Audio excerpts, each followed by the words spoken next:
Robert F. Kennedy Jr. says Cassidy is accusing him of breaking promises, and he says it's not true.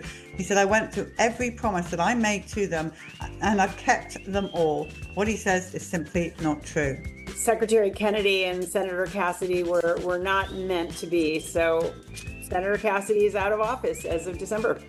I think Senator Cassidy and a lot of people are not meant to be, but that's my personal opinion. I remember one day the school called me saying there's a chicken pox going around. And I said, no, they can go to school. We'll take our risk. And they never caught it. And all the other kids were spread and they were all vaccinated. They never got the chicken pox. Went to school. They went to a regular school, Pinecrest Academy in Boca Raton, private school, all four of my children. And they had religious exemptions and we never had a problem. The risk of vaccinating my child, I thought of the side effects you get from it was more a risk of that than a risk of them ever getting whatever diseases they say you're preventing.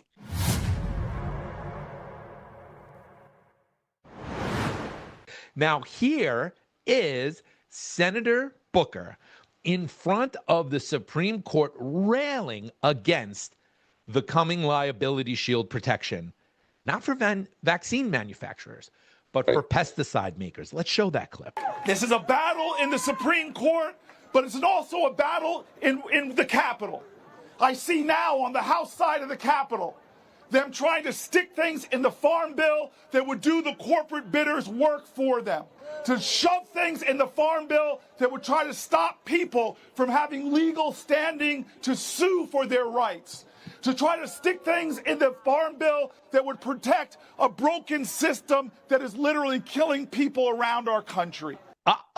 So prominent Democrat Senator Booker from New Jersey is railing against the idea of the Supreme Court or Congress or any federal agency, federal elected official, anything protecting a chemical company from being sued.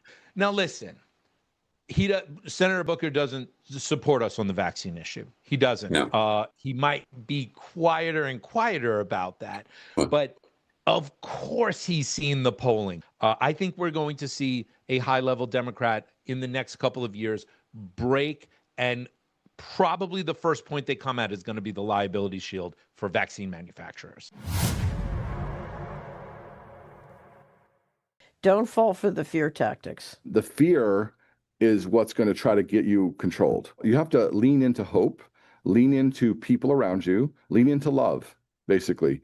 Lean into love. That's what drives human flourishing. Lean into love, lean into faith, but, fear. Right. Fear the fear.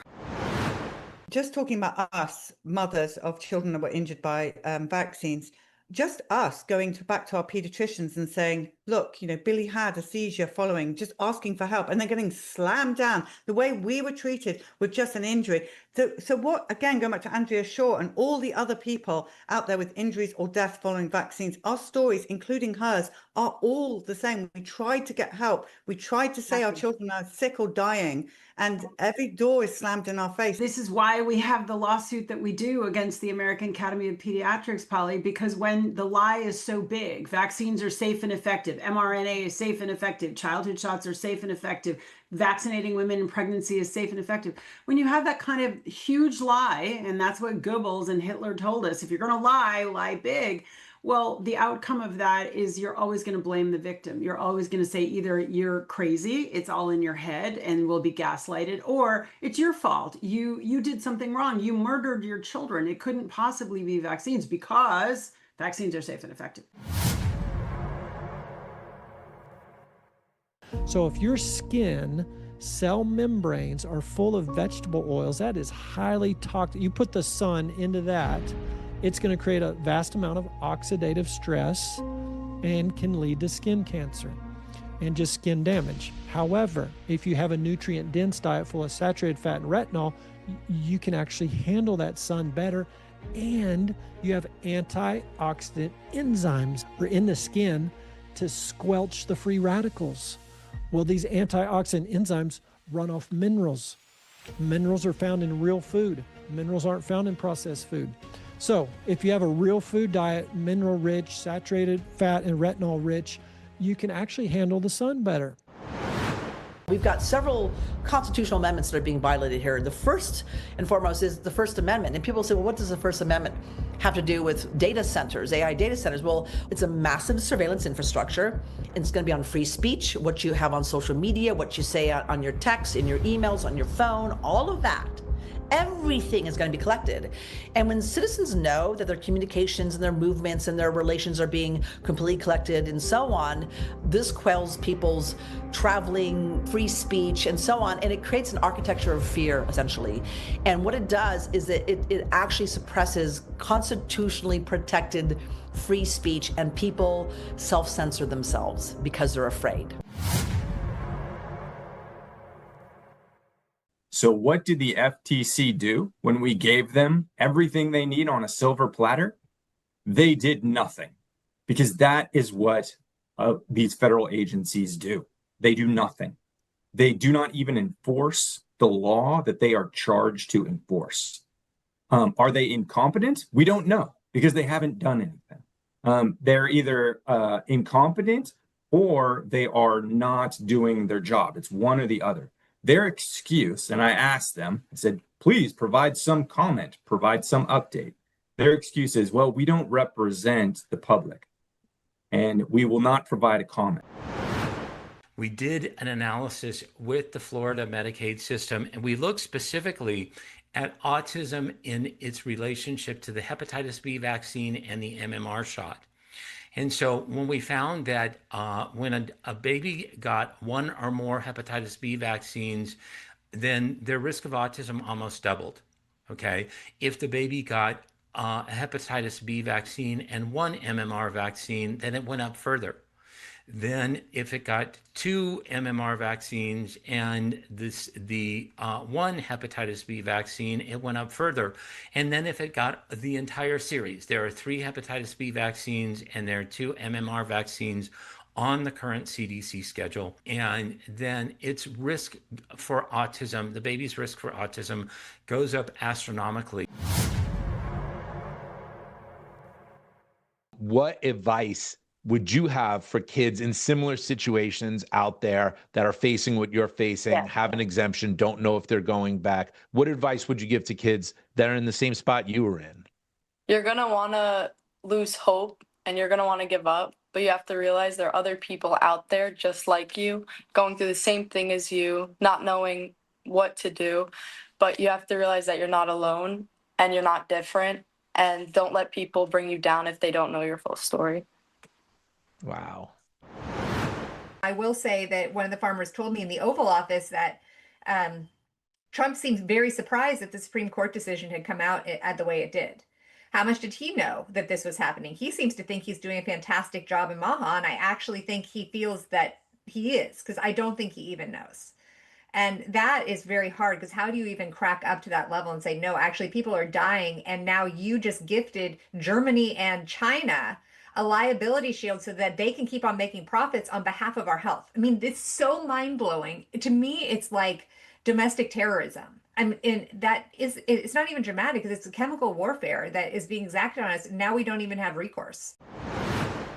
Breaking news, we have Senators Mike Lee and Tommy Tuberville introducing the GRACE Act. This is to ensure religious exemptions in all 50 states. What this bill would do is prohibit the use of federal money to any institutions and agencies that do not provide religious exemptions for vaccination to their students or the people that work there.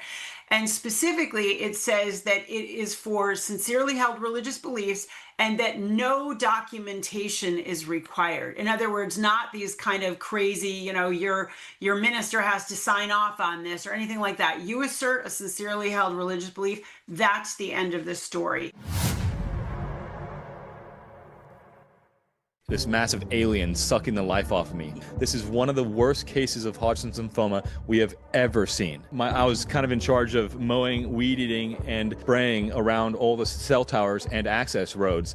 And during that time, I jumped over a little, 4-foot fence. The lid popped off and I was completely doused up like shoulders and kind of I guess upper body area with glyphosate. When did you start to see problems? About three months later. You're describing how the glyphosate spilled on you in exactly those areas. So that's one of the reasons why I do believe that it was glyphosate, because I only dumped it and had an exposure, like an extreme exposure in this area. When I was diagnosed, the doctor said, hey, congratulations, if you're gonna have cancer, this is the one you want. So many young people beat it. And the good news is you're young. So awesome, fist bump. So let's get this straight. The measles that people are catching is not the wild type measles that I got in my day. No. It's the vaccine strain. No, it's a mutated strain. It has mutated, but what they're catching is something that the vaccine does not adequately protect for any longer. It's easy for somebody to come down with vaccine measles 2 weeks after they get the vaccine. But this is not that, Polly. What this is a mutated strain of measles that the vaccine does not protect for.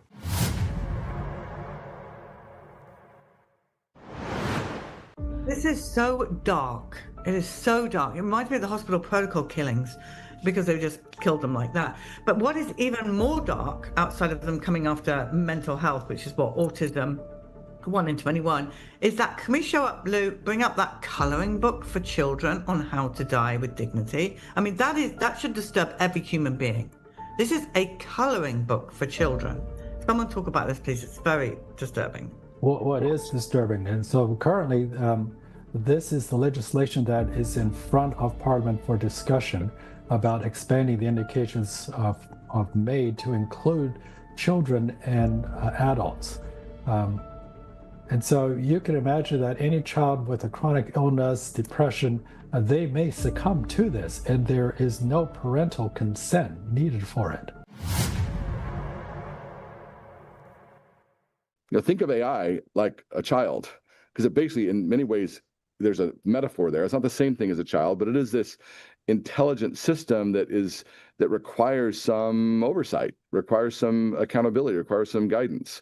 And it's really important that we don't have this Lord of the Flies situation where, the children are put in charge of everybody else, and the children being both some of the misaligned incentives of the investment community that have concentrated in certain parts of the world, and then also the intelligence systems they produce that are also like children. My wife, she meets me at the door and she says, how come Anthony Fauci's not in jail yet? But I tell you, there have been a couple of advancements that give me some hope that there may be more to come. Arresting David Morenz. Yes.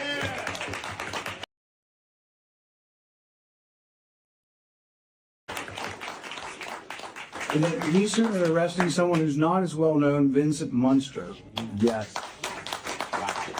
We're trying to get another bill passed. I have 98 supporters in the Senate now. This is to get the royalties that government scientists get from Big Pharma. They will be listed on a form, and you can look up if they're on the vaccine committee and they're getting 100 grams from Pfizer, you should know about it.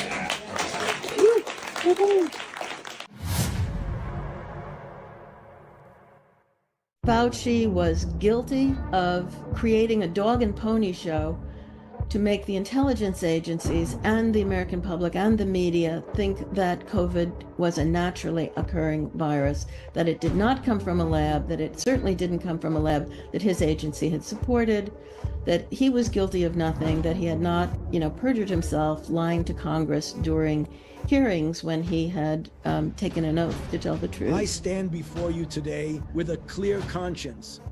I am innocent.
The opinions expressed by the host and guests in this show are not necessarily the views of Children's Health Defense.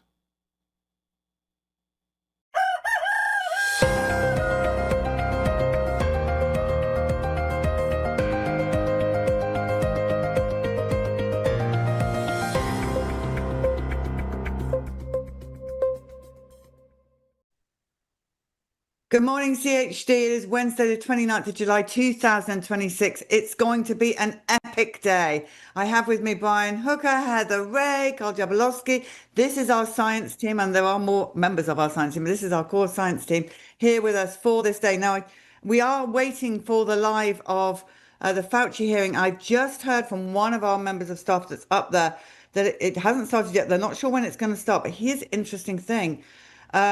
It's a small audience. There was a huge line there, and they were basically all turned away. Now that's interesting.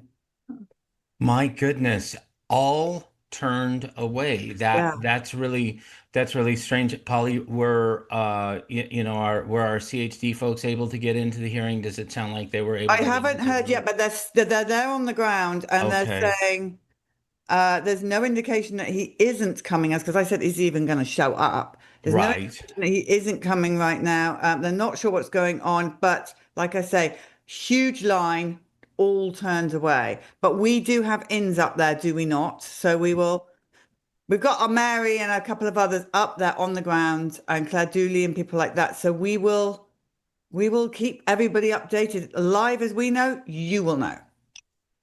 Absolutely. And I'm so glad and honored that I'm joined by Dr. Carl Jablonowski and Heather Ray. They're joining us today, and they're specifically doing fact checking of what Dr. Fauci says or what Dr. Fauci doesn't say regarding the regarding Rand Paul's questions and the other questions that come from the committee. Heather, you've gone through the diary. How was Dear Diary? You know, it's interesting, Brian. I think the thing that stood out to me the most is that Fauci was really excited about himself and all of the interviews and all of the Fauci dolls and everything else. But what he did not say spoke the loudest. And that was, what about the hospital protocols that were killing people? What about the vaccine adverse events that were killing people? There was no mention of a lot of these things, and I think that speaks volumes. Absolutely. There's so much there that it's easy to get consumed in all of his stargazing and his self-aggrandizing, but we're the ones that deal with the fallout every day. We hear of devastated lives, people who lost relatives from the hospital protocols, people who have suffered debilitating vaccine injuries and will never work again. I think of the folks from React 19, like Brianne Dresden and Joel Walskog, whose lives were turned upside down by the COVID shot. Carl, what have you found? It seems like there is going to be a lot of discussion, or hopefully there's a lot of discussion regarding proximal origins and the exact pedigree of whatever was released from Wuhan. Yeah, it's the reading room that Senator Paul set up is pretty revealing, hopefully on issues that he will be addressing. The proximal origin paper itself, published in Nature, they were not uncertain. They were absolutely, this came from natural spillover. And what Senator Paul has done is he's made public the Slack chat messages between the authors. And holy cow, there are some blazing admissions of, well, we said this, but it really wasn't that, and we knew it. And then some of the revelations about the actual furin cleavage site really made those authors turn tail and be like, we just published this. We've been going all over the world talking to scientists and policymakers, and we are really not that sure, certainly not as sure as we wrote in that paper. And, even before these came out, Brian, that paper should not be still published. Any reasonable scientist would look at that and be like, that should be retracted, or at least an expression of concern put on this Nature paper that tried to convince the world that COVID-19 came from a bat, not from the Wuhan. Sorry, Carl. So we're just hearing from our team on the ground. Fauci is there. He has arrived with his wife. Mary, Giorgio, our people are in. They're already in. So we have live coverage from there. He has turned up. This is kind of breaking news because I think a lot of people thought he was not going to turn up. So he is there and he's on the ground. So let the show begin. And what we're going to be doing, everyone, we are live on Facebook. We are live on X. We are live on YouTube. We are live on Rumble. And we are live on CHD TV. That is quite something for Children's Health Defense, because we were banned from pretty much all of those recently. Just saying. Yeah, welcome back. No, this is incredible. I cannot wait to hear what he says. I think some of it predictably is going to be, I do not recall, or gee, that really slipped my mind. But regardless, it is so nice to have this team here and ready for that. I mean, the Senator Paul has been studying this for years and years and years, and started questioning these protocols and the vaccine as they were rolling out in real time during the pandemic. So he's got strategic questions to ask that basically Fauci really, has no recourse, because now we have, a public record of what he believes, public record of his alternative action. And so this is, I'm excited. I'm excited to watch, I guess, a train wreck, which makes me take pause about myself. But this is incredible. Yep, I'm getting videos being sent in, which I'm now trying to forward on live to Lou so Lou can show our public. So yeah, I've added you, Lou, to that excuse me, group. But this is live TV for you, everybody. But yes, we are getting video, pictures and videos of Fauci sitting in there ready to speak. Brian and Heather, and can you just explain why this is such a momentous day? We know that people have died because of Fauci. We know countless people around the world, but why is it such a momentous day for us, particularly at Children's Health Defense, as well as many people around the world? When you look at this, there have been so many lies that have been told to us. There was such a shroud of deceit.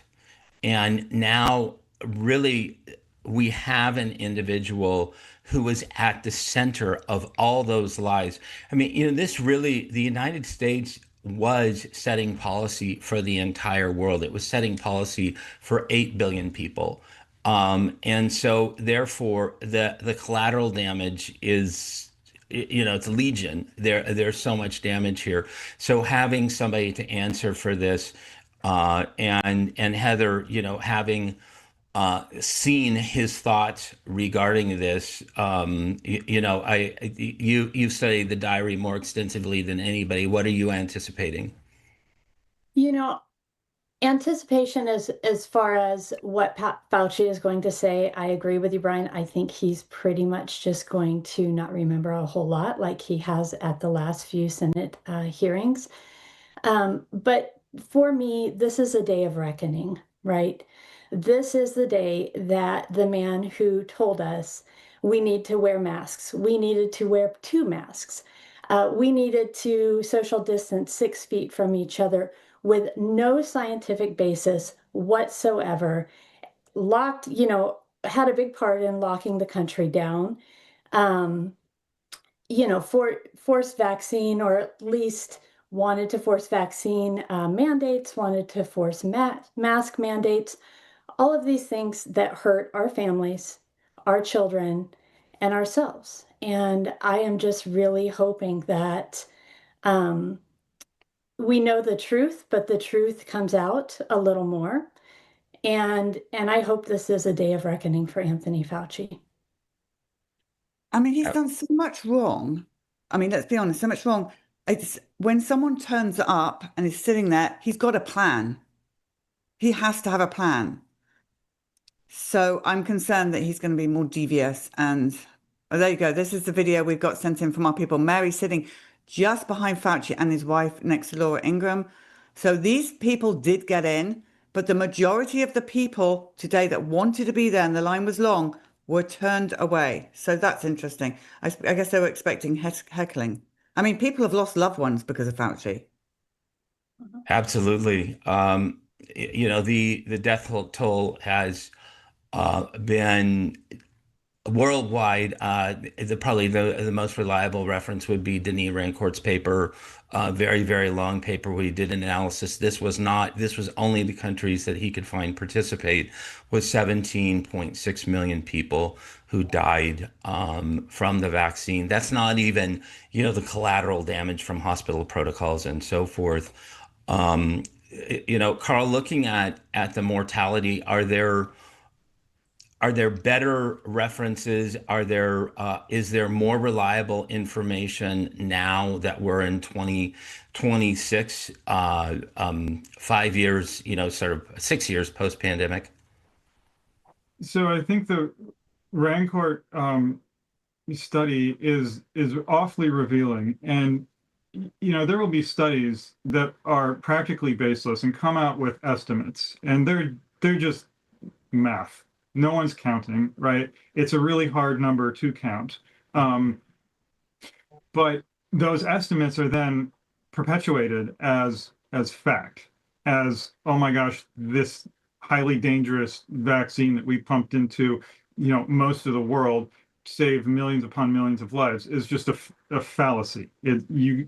Someone made it up in an estimate. But no, the true cost of the pandemic is probably unmeasurable.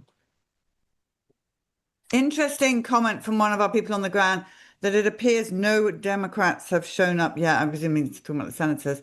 It's always the way, isn't it? Right.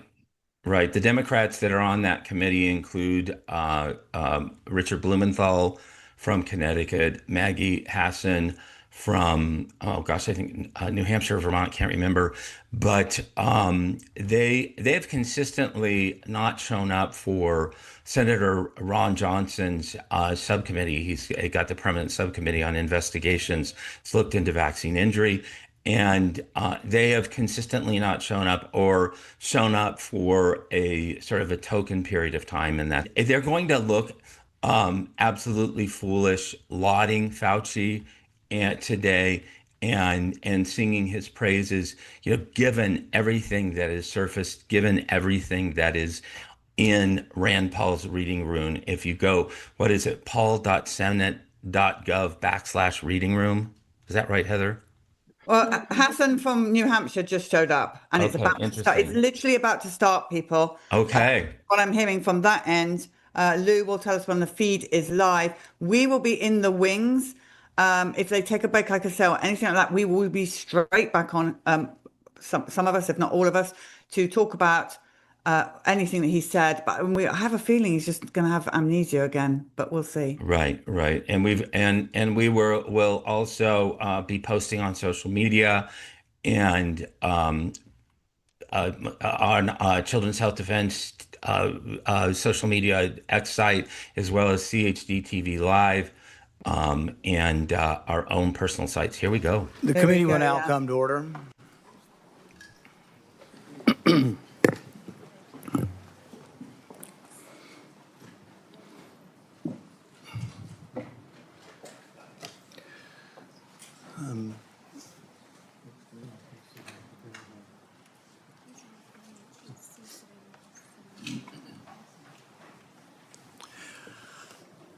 1 million Americans died from COVID-19. Some estimate as many as 15 million people died worldwide from COVID-19. Publicly, Anthony Fauci promoted the theory that the virus arose naturally, while privately, he was well aware of a mountain of evidence suggesting the virus originated in the lab. The American people deserve answers. The American people deserve to know why dangerous research was funded by NIAID in a totalitarian country, in a lab that lacked acceptable safety standards. The decision to fund dangerous gain-of-function research in Wuhan, China, will likely go down in history as perhaps one of the worst public health decisions.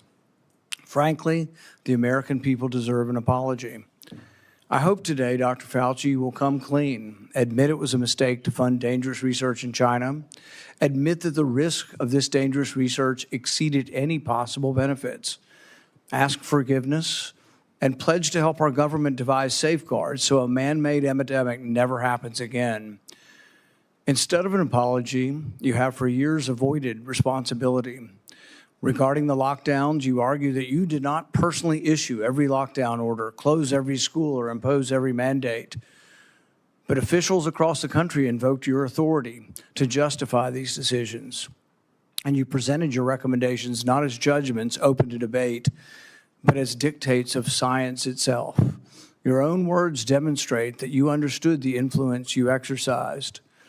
On March 14th, 2020, you wrote that the task force recommendations were driven by me, yourself, Deb, and CDC. The next day, you wrote that you had convinced Mayor Bill de Blasio to close the New York City schools, so you were involved. That same night, Governor Gavin Newsom's chief of staff told you that the governor had decided to close California schools, bars, and restaurants after watching you on television. Presidents, governors, mayors, school boards, corporations, and Congress all bear responsibility for the decisions they made. The COVID lockdown, however, could never have been inflicted without you aiding and abetting the crime. Children lost years of education. Small businesses built over a lifetime disappeared. Patients delayed cancer screenings and other medical care. Families were separated from dying relatives. Workers were ordered to accept a medical procedure or lose their jobs. Worship assembly, employment, education, and travel were restricted in the name of science. While you did not impose every restriction, you used your public authority to justify them. While you concluded publicly that COVID occurred naturally, your private record tells a different story. In early 2020, your hand-picked virologist warned that the virus appeared to have been manipulated in the lab. In a conference call concerning the origin of the virus, all but two of the participants believed deliberate insertion was possible. Your concern was not merely theoretical. That same week, you led an urgent effort to determine whether your own agency had funded the research related to these experiments that were now under suspicion. Hours later, your assistant reported that the Wuhan experiments had indeed been reviewed and approved by the NIH. Those were not the actions of officials who believed that a research-related origin was an absurd conspiracy theory. They were the actions of officials urgently trying to determine whether their agency funding was connected to the research under discussion, connected to the pandemic. You could not hide that your agency had funded the Wuhan research or your long history of defending gain-of-function research. The only alternative left was to argue that COVID-19 did not originate in the Wuhan lab. You were not a detached observer. You had an institutional interest in the public believing that federally funded research had nothing to do with the pandemic. It was a conflict of interest from the very beginning. The authors of the proximal origin of SARS-CoV-2 privately had serious doubts about a natural origin. Within days, though, they flipped. And they all wrote in proximal origin that the virus was almost certainly not a laboratory construct. That paper was then used by the government and the media and you to discredit Americans who were asking the same questions that you and the authors were asking yourselves privately. You even cited proximal origin from the White House podium. You held it out as evidence that the virus could not have been engineered. But you didn't disclose your role in the discussions that preceded the writing of the paper. You did not disclose the author's original concerns. You did not You did not reveal that you had been part of the paper, that you had read and offered editorial comments on the paper before it was published, before you began using it as evidence that it couldn't have originated in the lab. You did not disclose that you had immediately investigated yourself whether NIAID funding might be connected to the research.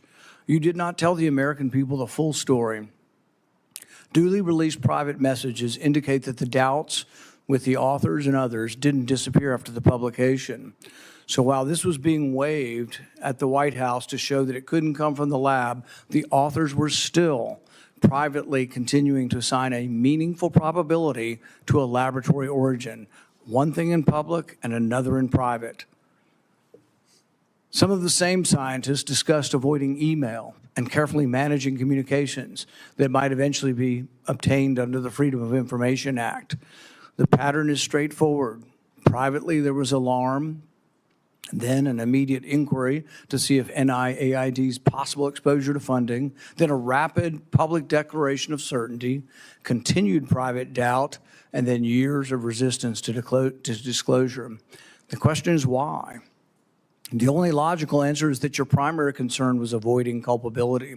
Your primary concern was hiding the fact that you had approved the funding for this dangerous research. Your support of gain-of-function research is extensive and long-standing. In 2011, your agency funded Ron Fauci's laboratory when it mutated the avian flu until it could spread through the air between mammals. This was the tipping point. This is when others became worried. You funded this. You advocated for this. The federal government's own biosecurity board, though, recommended withholding the details of these experiments because of the danger the research posed. People were concerned that publishing it was publishing a roadmap to creating bioweapons around the world. But you sided with the gain-of-function scientist Fauci and argued that the benefits of publishing the research far outweighed the risks. You defended this avian flu transmissibility experiments as critical research. You wrote that even if a scientist became infected and triggered a pandemic, the benefits of the gain-of-function experiments outweighed the risk. In 2014, your agency, NIAID, began funding the Wuhan bat coronavirus work. In 2015, Ralph Barrick and the Chinese scientist Shi Zhengli published NIAID-supported research combining a bat coronavirus spike protein with a SARS backbone. The resulting virus could infect human airway cells. It's a novel virus that now can infect human cells. It gained transmissibility. It gained function. In 2018, the same group of scientists, EcoHealth, Barrick, Shi, and their collaborators submitted the diffuse proposal, which involved the insertion of a furin cleavage site into the coronavirus. DARPA rejected it as too dangerous.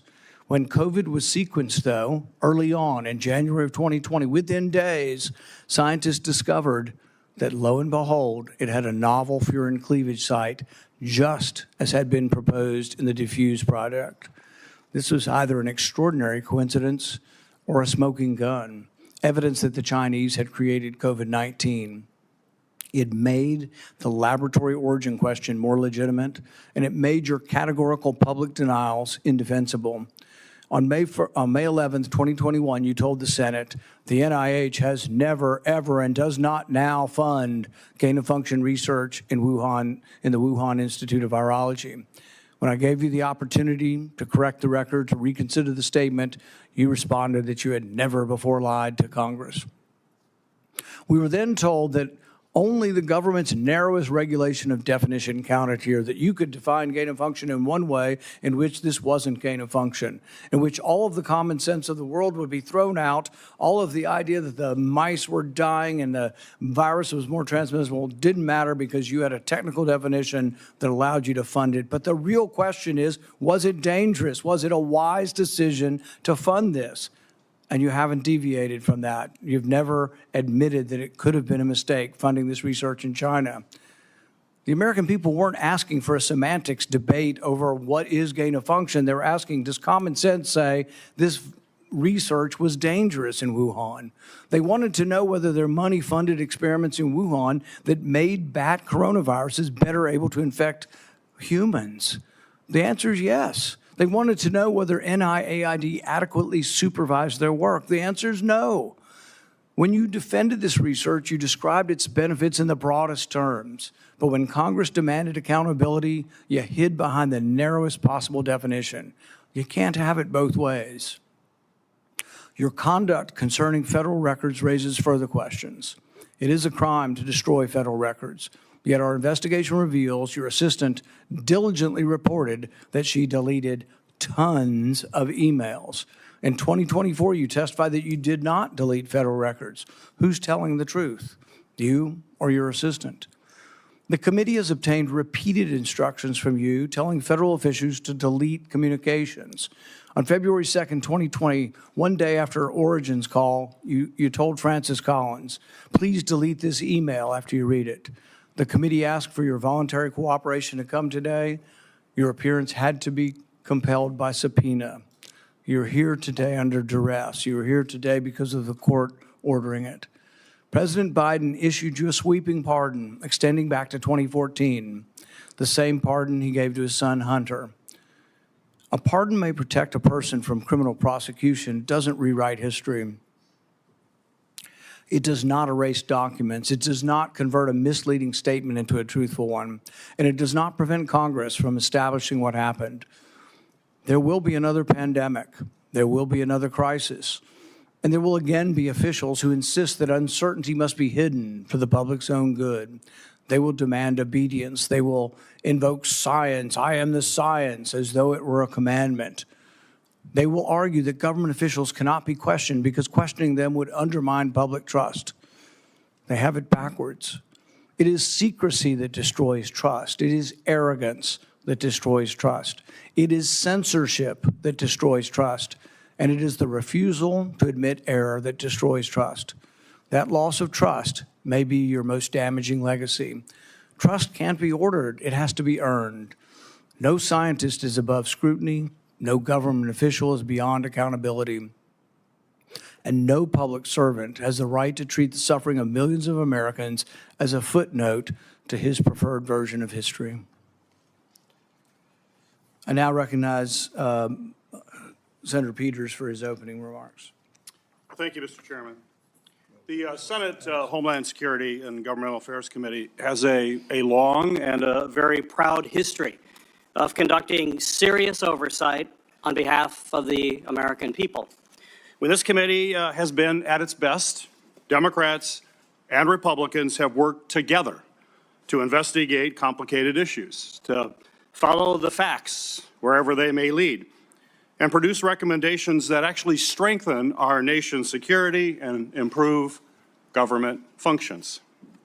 That bipartisan tradition has produced meaningful work following Hurricane Katrina, the January 6th attack on the U.S. Capitol, failures at the Secret Service, and countless other matters. Unfortunately, today's hearing is the latest step in the chairman's sharp departure from that long tradition.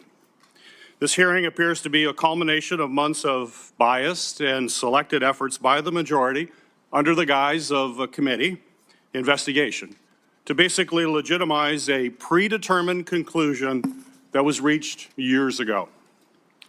In 2021, the chairman has called for today's witness to be fired, to be arrested, accused him of leading cover-ups and conspiracies. He has even featured the witness prominently in fundraising emails and on the cover of his book. He has also called for the cancellation of the witness's security detail, despite the fact the witness and his family have received numerous credible death threats. When I served as chairman, Senator Paul and I launched a bipartisan biosecurity investigation that included oversight of risky research and the origins of COVID-19, because we agreed that the committee's work would be stronger if we did it in a bipartisan manner and just followed the facts. That was and continues to be an area of legitimate and certainly needed oversight. As chairman, Senator Paul has taken the opposite approach He has abandoned longstanding practice by blocking minority participation in committee oversight actions and has chosen to selectively release committee records that the minority has never had any access to in order to support his pre-drawn conclusions. The chairman has repeatedly excluded committee's minority and withheld documents and evidence from members that are entitled to receive them, disregarding longstanding Senate rules and committee precedent that have preserved the credibility of our oversight in this committee for decades.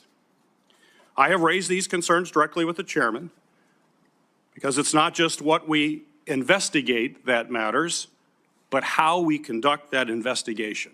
That also matters. One-sided investigations designed to validate predetermined conclusions do not serve the American people who sent us to actually uncover the truth and to solve problems. I wrote to the chairman requesting that he adhere to committee rules. But instead of addressing concerns that I raised, he removed part of the committee's website from the public view. This move not only prevented the public from being able to view those lists of concerns, it adds serious questions about the desire for transparency and legitimate oversight of this matter. But what makes today's hearing particularly disappointing is not simply the chairman's actions, but what we could be using this committee's true and time oversight responsibilities to accomplish.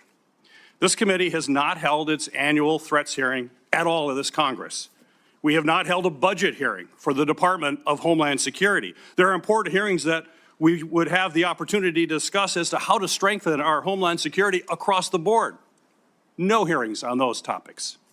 Instead of focusing on the national security challenges that we are facing in our country right now, today's hearing looks backwards, revisiting questions this committee has already examined, including through bipartisan work that Senator Paul and I conducted together when I served as chairman of this committee.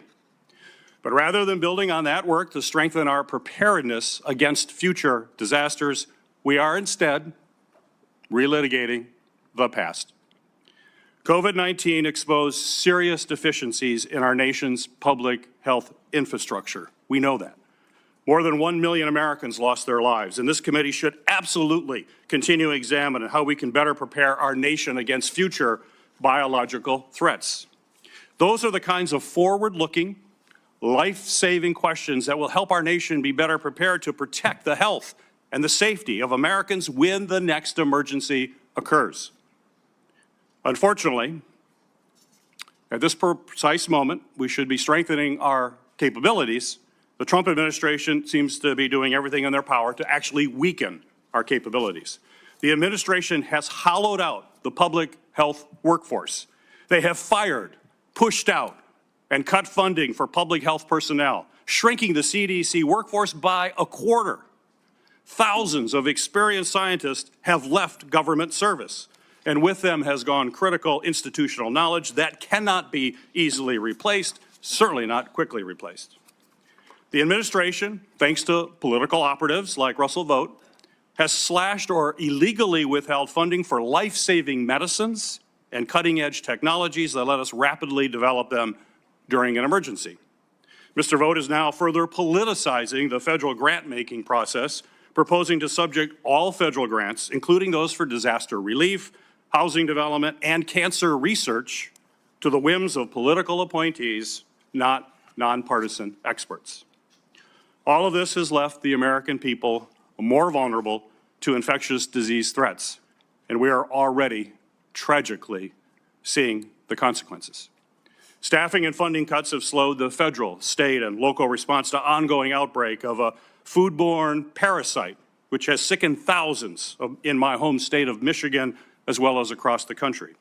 At the same time, the administration cuts to global health programs and international partnerships have greatly reduced our ability to contain dangerous diseases like Ebola before they spread to our shores. We should be examining whether our federal health agencies have the personnel and the resources they need to effectively prevent, detect, and respond to these threats. We should be asking how to strengthen our biodefense efforts to deter our adversaries and prevent biological attacks against our country, and how our government can better coordinate and communicate during public health emergencies. These are the kinds of forward-looking matters that are worthy of this committee's time. Instead, we are here continuing the chairman's year-long focus on one individual. History tells us, unfortunately, another pandemic is all but inevitable.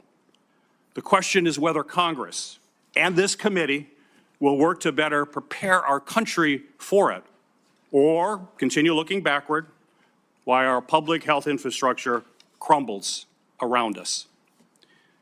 That is the hearing that we should be having today.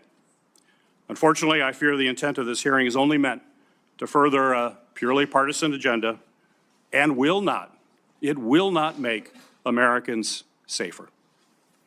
Thank you, Mr. Chairman. The accusation that the committee has denied access to the minority to records is categorically false. This is the most transparent investigation in the history of Congress. We actually created a website, and we put all of the information on the website. It continues to operate. The reason it hasn't been accessed is no Democrat ever signed up for it. Not one Democrat. We told them the access. They never asked for the access code. They haven't been on the website because they have not cared about the investigation. It's a practice of this committee to swear in the witness. Dr. Fauci, please stand and raise your right hand. Do you swear that the testimony you will give before this committee will be the truth, the whole truth, and nothing but the truth? So help you God. Dr. Anthony Fauci, you are recognized for 5 minutes for your opening statement. Mr. Chairman, Ranking Member Peters, members of the committee, I served at the NIH for over 54 years, 38 of those as director of the National Institute of Allergy and Infectious Diseases. Over that period, I proved that I believe in and respect the value of legitimate congressional oversight. In fact, I testified before and/or briefed Senate and House Senate and House committees well over 200 times over those 38 years. During and after the COVID pandemic, I have appeared multiple times for hearings in the Senate and the House, usually under oath, and sat for several days-long transcribed sworn interviews, answering questions about the very issues that are now the subject of this hearing. However, given Senator Paul's obvious obsession with calling for my prosecution, his repeated slanderous comments about me, and recently his publicly releasing my unredacted personal diary aimed at embarrassing and intimidating me, the only conclusion I can reach is that the sole reason he is calling me before this committee is to get me to say something, anything, that could vindicate his repeated public pledges that I end up, in his words, quote, behind bars, unquote. Any reasonable person who has followed his unhinged obsession with me would readily come to the same conclusion. Therefore, although it pains me to do so, because of the respect I have for the legislative branch of government and my decades-long record of cooperating with Congress, under the advice of my attorneys, I will invoke my right under the Fifth Amendment of the Constitution to refrain from answering your questions. Thank you. We will now begin a round of questioning. Dr. Fauci, your testimony today is compelled by a lawful subpoena. As you know, it's a crime under 18 U.S.C. Section 1001 to knowingly make a material false statement to Congress, with a penalty up to 5 years of imprisonment. Understanding that you are under oath, The American people would like to understand your reasoning, your rationale for why you chose to fund the research in Wuhan. There have been, intelligence agencies, the CIA, the FBI, the DOE, have all come to the conclusion that more likely than not, the virus came from the lab in Wuhan. And so we'd like to know what was the rationale, what was the discussion, how, what went behind the decision to fund the research in Wuhan? How did you come to the conclusion that a totalitarian country would be capable of doing this in a BSL-2 lab, a lab that lacked the security? What was the reasoning? And are you sorry, basically, for making the decision? Would you, given another chance, say, well, gosh, circumstances now, as I know it, maybe it wasn't a wise thing. Can you explain to the committee why you chose to fund this dangerous research in China? On the advice of counsel, I respectfully decline to answer based upon my rights under the Fifth Amendment of the Constitution. In the red folder on your table is a copy of Section 192 of Title II of the U.S. Code. Your counsel has been provided a copy as well. That section makes it a crime for a witness appearing under subpoena to refuse to answer any questions pertinent to the question under inquiry. Do you have that in front of you? On the advice of counsel, I respectfully decline to answer based upon my rights under the Fifth Amendment of the Constitution. Let the record record that the witness has refused to answer whether there's a folder in front of him based on his Fifth Amendment right. It is true that you're appearing under direction of our subpoena to provide testimony on matters under consideration by the committee, including the origins of COVID-19, risky life sciences research, and your tenure as a federal government employee. Additionally, you've been provided a full and unconditional pardon dated January 19th, 2025, for any offenses against the United States which may have been committed or taken part from January 1st, 2014 through the date of the pardon for a 10-year period, arising from or in any manner related to your service as Director of the National Institute for Allergy and Infectious Diseases, as a member of the White House Coronavirus Task Force or the White House COVID-19 Response Team, or as Chief Medical Advisor to the President. Have you refused this pardon, or do you have any reason to believe this full and unconditional pardon, this grant of immunity, would somehow require you to plead the Fifth Amendment? On the advice of counsel, I respectfully decline to answer based upon my rights under the Fifth Amendment of the Constitution. Based on the facts presented, I'm going to direct you to answer the questions. The committee has issued a valid subpoena. They have requested your presence here. The questions are very pertinent to your decision-making as head of NIAID, as well as a chief advisor to the president. Do you still refuse to answer the questions? On the advice of counsel, I respectfully decline to answer based upon my rights under the Fifth Amendment of the Constitution. Let's do the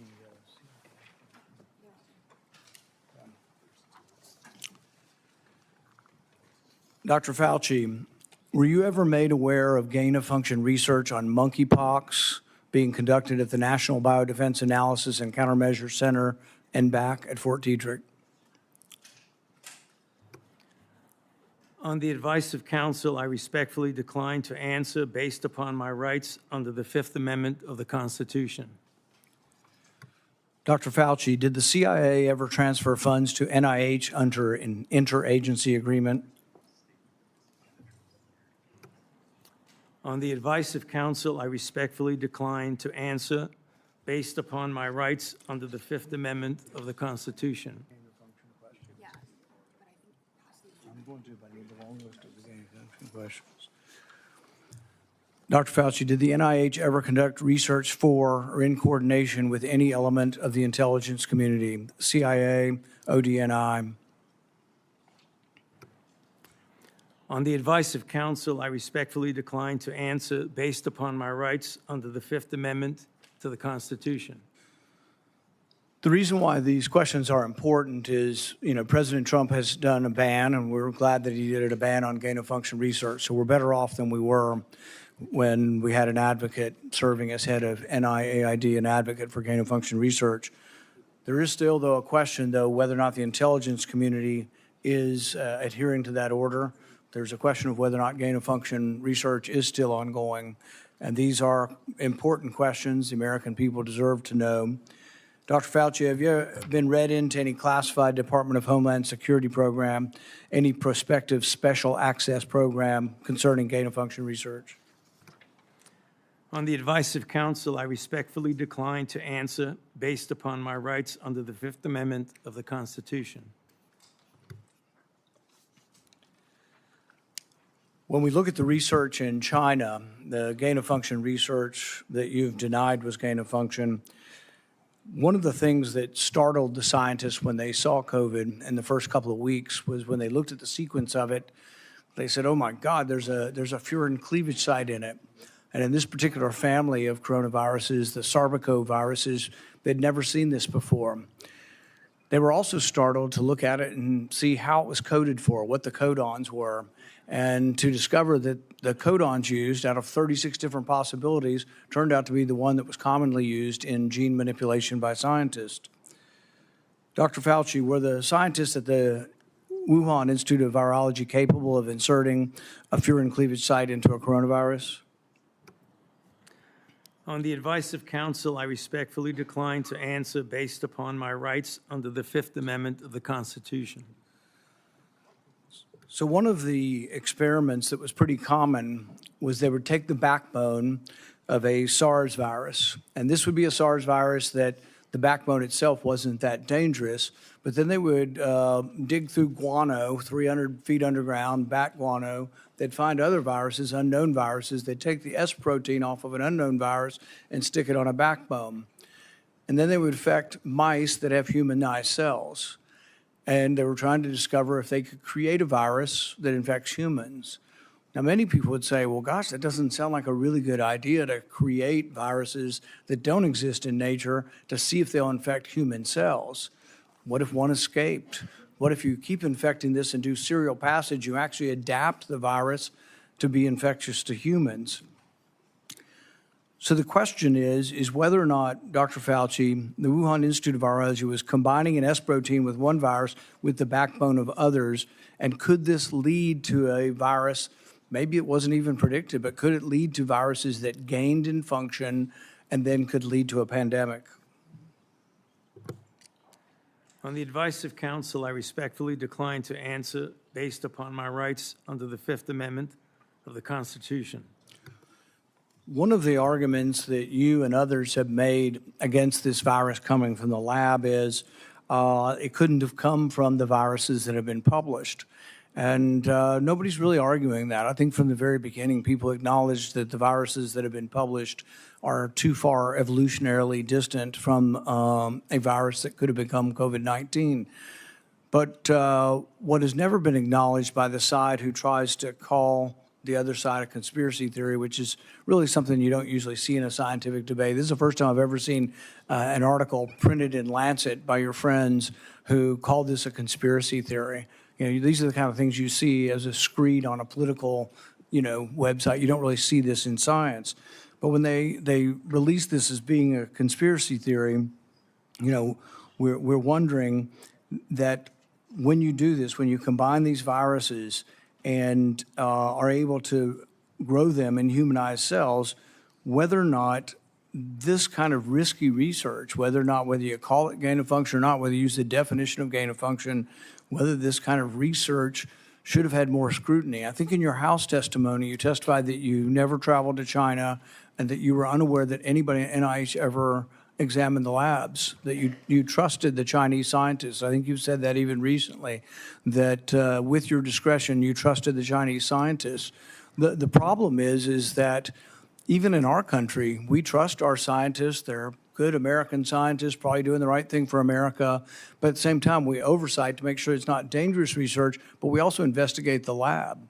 I believe Fort Detrick was one of our main labs, was closed down in the last year or two because of, research institute, a research incident that was dangerous with dangerous pathogens. And so the American people would want to know, How could you approve this dangerous research in China, say that you trusted the Chinese scientists, and then in the end, you had to admit that you'd never been there, and none of your inspectors had ever been there?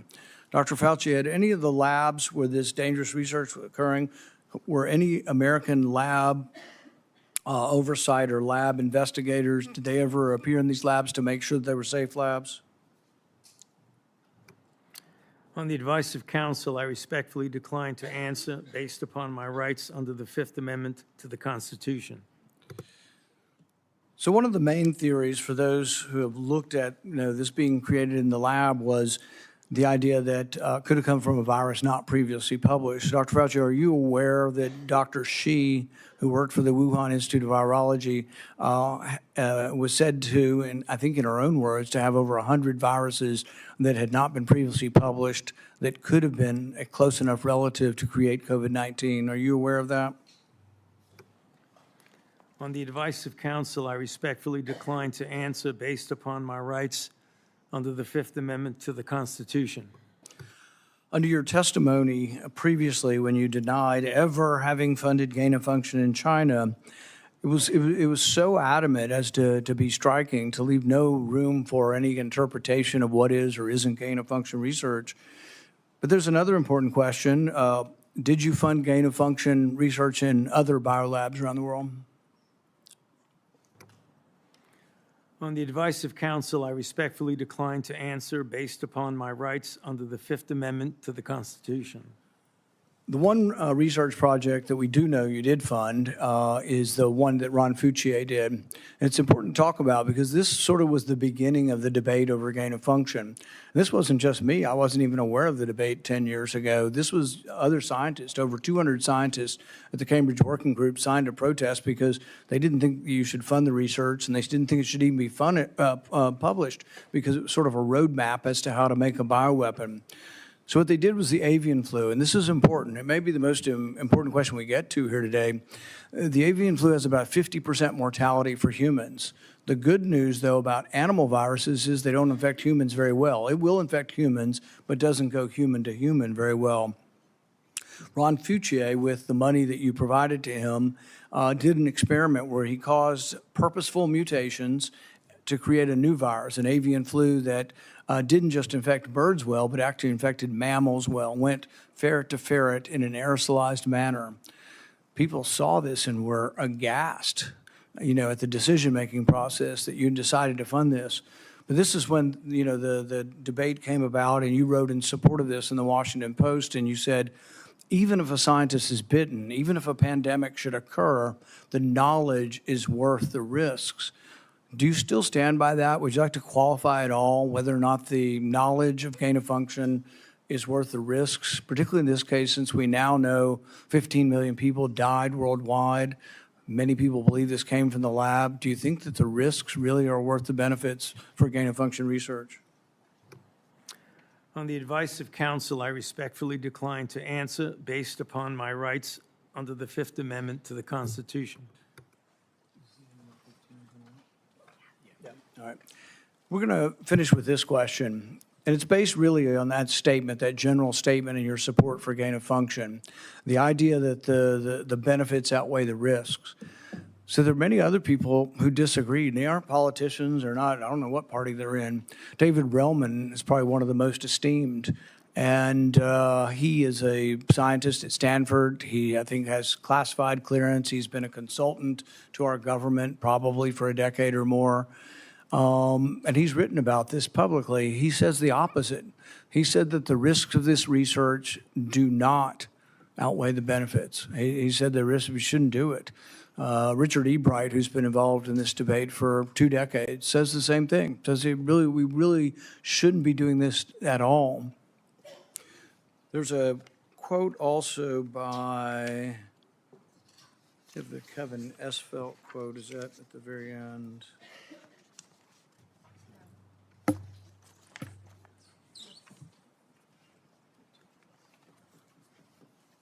Kevin Esfelt, who's a CRISPR scientist at MIT, also wrote about this gain of function.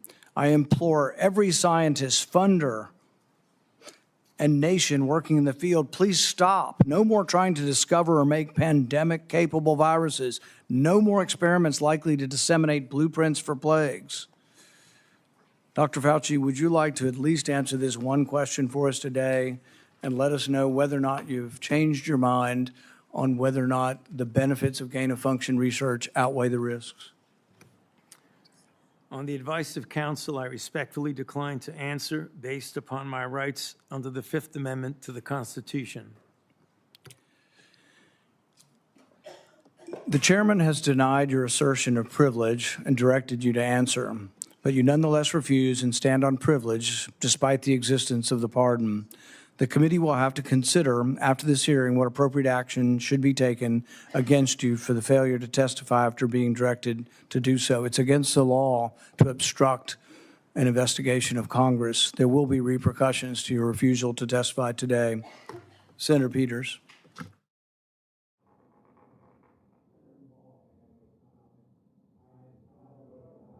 You're not recognized. You're not recognized. If you are unruly, you will be removed from the proceeding. You are not recognized, and you are not recognized, sir. Sir, you are not recognized. You are not recognized. Security, we'll hold off.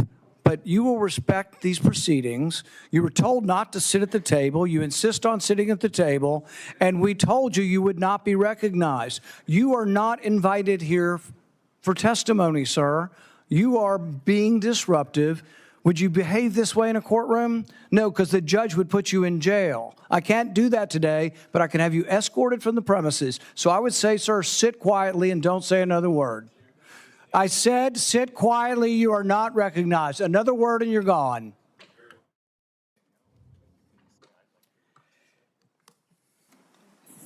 So, Mr. Chairman, I'd like to hear what the attorney has to say. He is not recognized by the committee or the chair. If he speaks again, he will be removed from the room. This testimony is from Anthony Fauci. This is not a game with his lawyers. He can advise. His lawyers can give him advice. He's got a half dozen here. They're all allowed to talk to him. Yes. All right? Yeah. But the attorneys are not recognized. In fact, the attorney was told not to sit at the table, and he's not obeying that recommendation. There's a row behind you, sir. That's where you were told to sit, and you're not. And now you're disrupting the proceedings. And so, look, this is the way Anthony Fauci wants to be remembered, for a lawyer not listening to the rules. That's the way you want to be remembered, and that's what you're going to do. You are not recognized, sir. Security, please remove him from the room.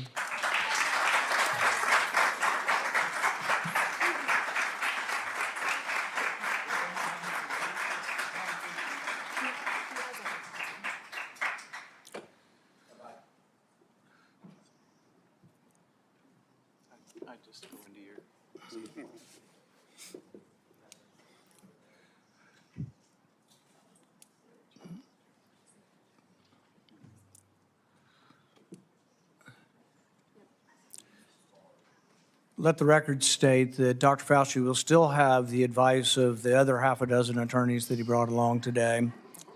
Senator Peters. Thank you, Mr. Chairman. The COVID-19 pandemic is not the first or the last public health crisis to impact our nation. In December 2022, I released a report that identified significant failures in our federal government's preparedness and initial response to COVID-19. This report contained 17 key findings. It's a very large report, which I have right here. It contains 17 key findings and corresponding recommendations, including the need to invest in sustainable domestic manufacturing capabilities for critical medical supplies, build the infrastructure needed to surge testing capacity for infectious diseases, and robustly fund public health emergency preparedness and responses across all levels of government. Unfortunately, multiple administrations, including the current Trump administration, have failed to fund or to reform our health preparedness. This is something that I would hope the committee in the future would investigate. It needs to be taken a look at. It also feels like a new public health threat is hitting us every month. There's a foodborne parasite affecting thousands of people in Michigan and across the country, and our federal agencies still haven't fully pinned down the source of that outbreak. Measles cases in this country are at the highest they've been in 35 years. More children are getting sick and even hospitalized from this preventable disease. Over 1,000 people have died from the Ebola virus in Africa, and we don't know how widespread this crisis actually is. We have a hantavirus scare on a cruise ship, and though it hasn't made headlines in the way that the screwworm threatening our food security has, I remain concerned about bird flu that is also spreading and could one day cause a pandemic. This is also something this committee should be investigating and holding hearings on. Since January 2025, the Trump administration has taken a number of actions to drastically weaken our ability to fight infectious diseases and biological threats that endanger Americans. These actions are both incomprehensible and are also inexcusable. They include slashing funding for public health and infectious disease research, canceling contracts for cutting-edge vaccine technology, shutting agencies responsible for tackling infectious diseases around the world, firing thousands of federal employees with keeping our communities and our medicines and our food supply safe, and injecting political appointees in what should be non-political grant-making functions. That is something this committee should be looking at. I could go on. I could go on all the topics that we need to be looking at moving forward to protect this country. We're not doing that in this committee. That's what this committee was designed to do. It's what it has done throughout history. It has done it in a bipartisan way. We should get back to that and think about the future of this country and keeping this country safe. When a crisis like COVID-19 strikes, we have an obligation to examine what went right and what went wrong to provide accountability for the American people. Congress certainly has done that. Between the House and Senate, nearly 20 different committees, including this committee, as I mentioned, have conducted oversight of the COVID-19 pandemic, conducting transcribed interviews, holding dozens of hearings, and released more than 10 reports. Today's exercise, unfortunately, is a stark departure from those largely bipartisan, legitimate efforts. The chairman has shut the minority out of participating equally in these efforts, withheld information, selectively released documents, actions that completely undermine the credibility of this investigation. I will enter a record without objection, Mr. Chairman, a letter that I sent to you that detailed all of those areas that we have concern with and where we were shut out. Without objection. We'll provide other details as well. I think today's hearing, unfortunately, does real damage. It's tempting to turn one person into the scapegoat for a crisis that hundreds of officials across both the Trump and the Biden administration were responsible for handling. And it does so in a way that people that are facing death threats. This is only going to, unfortunately, deter other scientific experts from public service to understand that this is what they would have to go through as they provide their advice to us.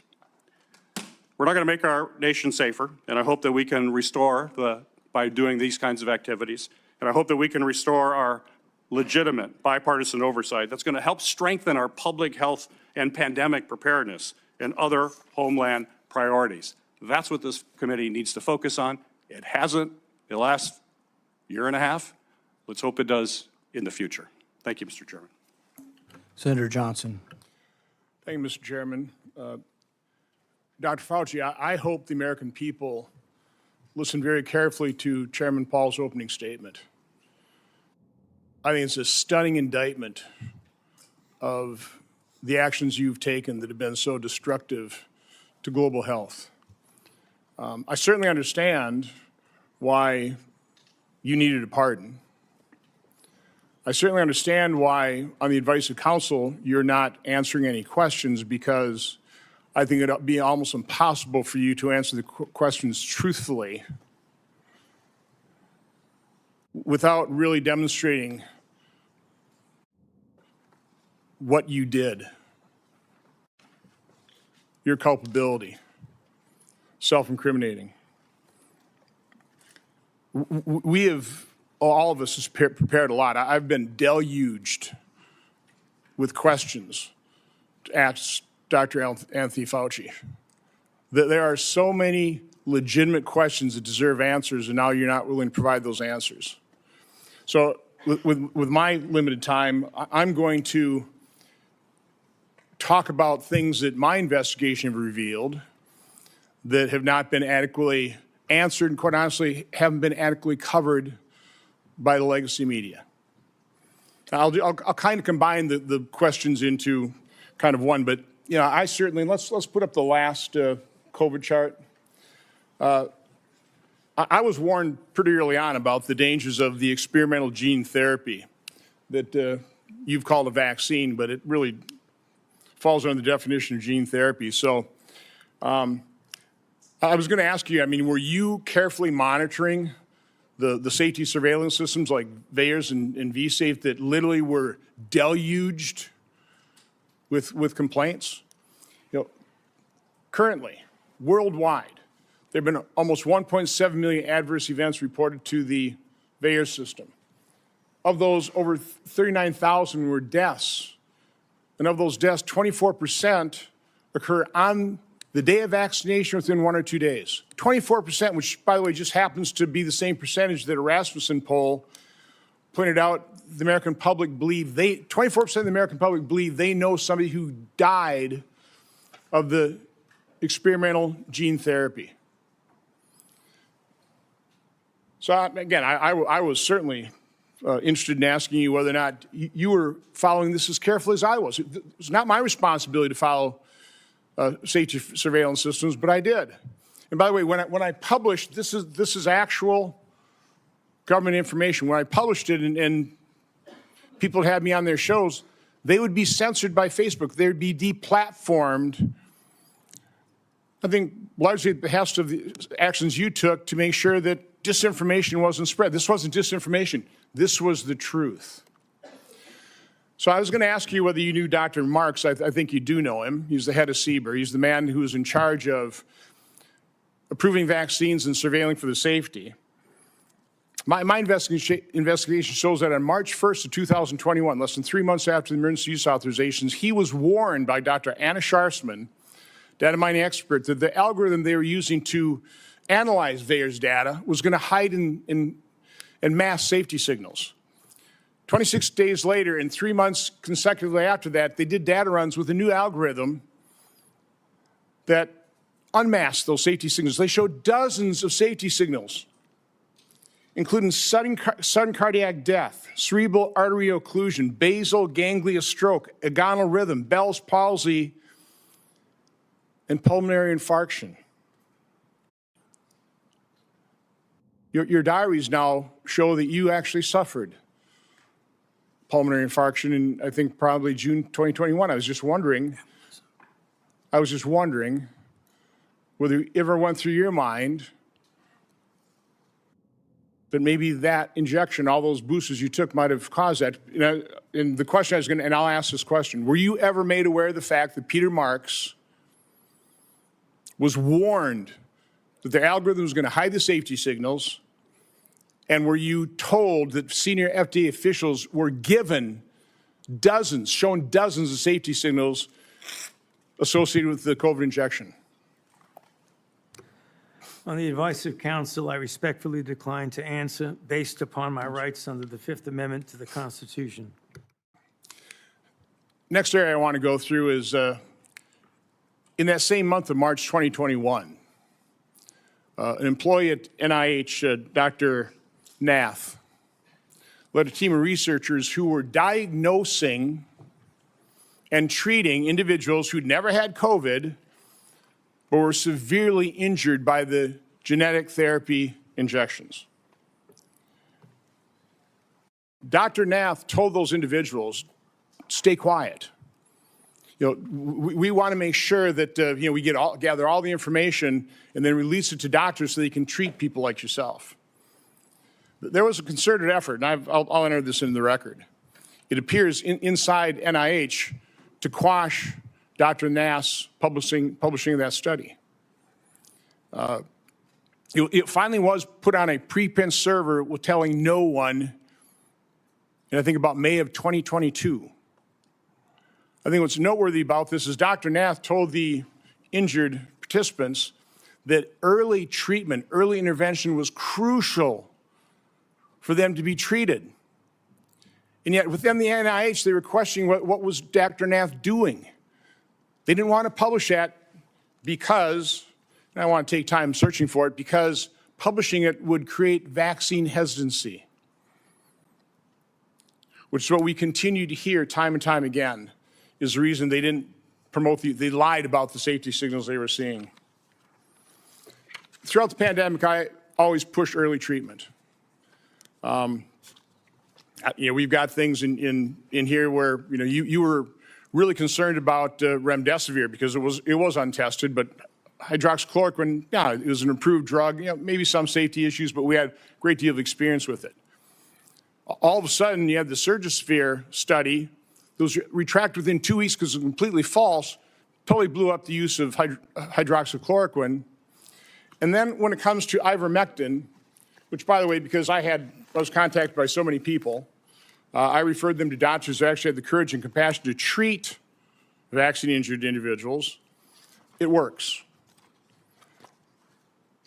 But I was going to ask you whether you were involved in the FDA attack on ivermectin. You had a interview on CNN on August 29th of 2021, where, again, I just don't want to take time to find the exact quote, but you said there's no evidence that ivermectin is helpful. On that exact same day, and I've got the studies right here. There was a website that was tracking the random controlled studies. Here they are, showing 60, 70% efficacy of ivermectin.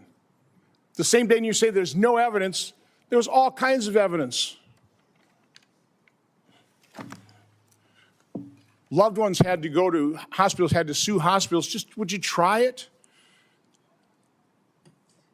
So I would want to know, to what extent were you involved in sabotaging hydroxychloroquine, ivermectin, and did you do that because you knew the only way you get an emergency use authorization for these drugs, these experimental gene therapy, was if there was no effective treatment, you couldn't get the emergency use authorization. So is that why you helped sabotage these cheap generic drugs in favor of remdesivir, which, by the way, nurses, are you aware of the fact that nurses called it run, death is near?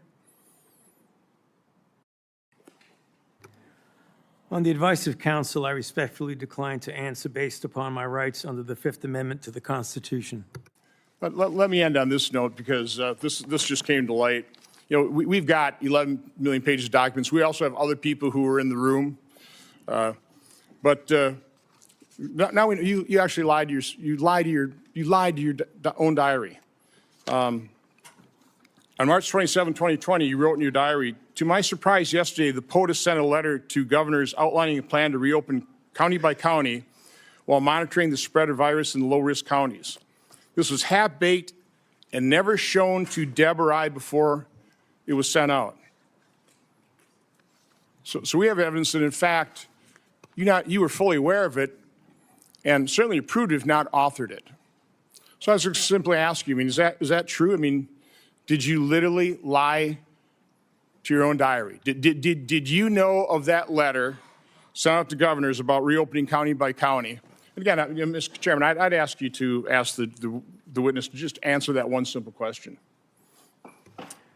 On the advice of counsel, I respectfully decline to answer based upon my rights under the Fifth Amendment to the Constitution. Thank you, Mr. Chairman. Senator Hassan. Thank you.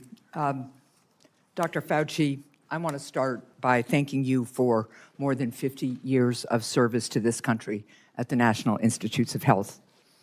And it is unfortunate that you have been put in the position that you are in today. And it must be enormously frustrating to know that this hearing is designed to entrap you. It must be very frustrating for your attorneys to hear the chair's mischaracterization of the legal issues and posture that impact your decisions at the witness table today. Meanwhile, I was going to ask you a series of questions about things that are relevant right now to the people of the United States about the state of public health in this country. Since President Trump took office in 2025, more than 4,500 cases of measles have been reported. That is more cases in the year and a half since Donald Trump has been president than were reported from 2000 to 2024 combined. Children are dying because there has been increased vaccine hesitancy, fueled by Robert F. Kennedy Jr., the Secretary of Health and Human Services, and frankly, his entire administration. Thousands of people in the United States of America have been sickened by a foodborne parasite, and the outbreak is nowhere near under control, as staffing at the FDA and other critical public health entities has been slashed by Russell Vought and Elon Musk. Last year, the National Institutes of Health awarded 201 fewer grants compared to the previous years. 207, I am corrected, compared to previous years.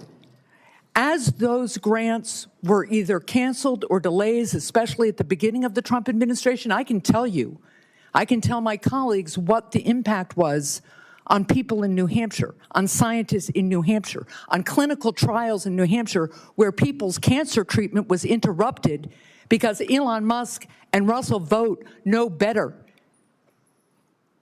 they say, than the people at NIH about what to fund.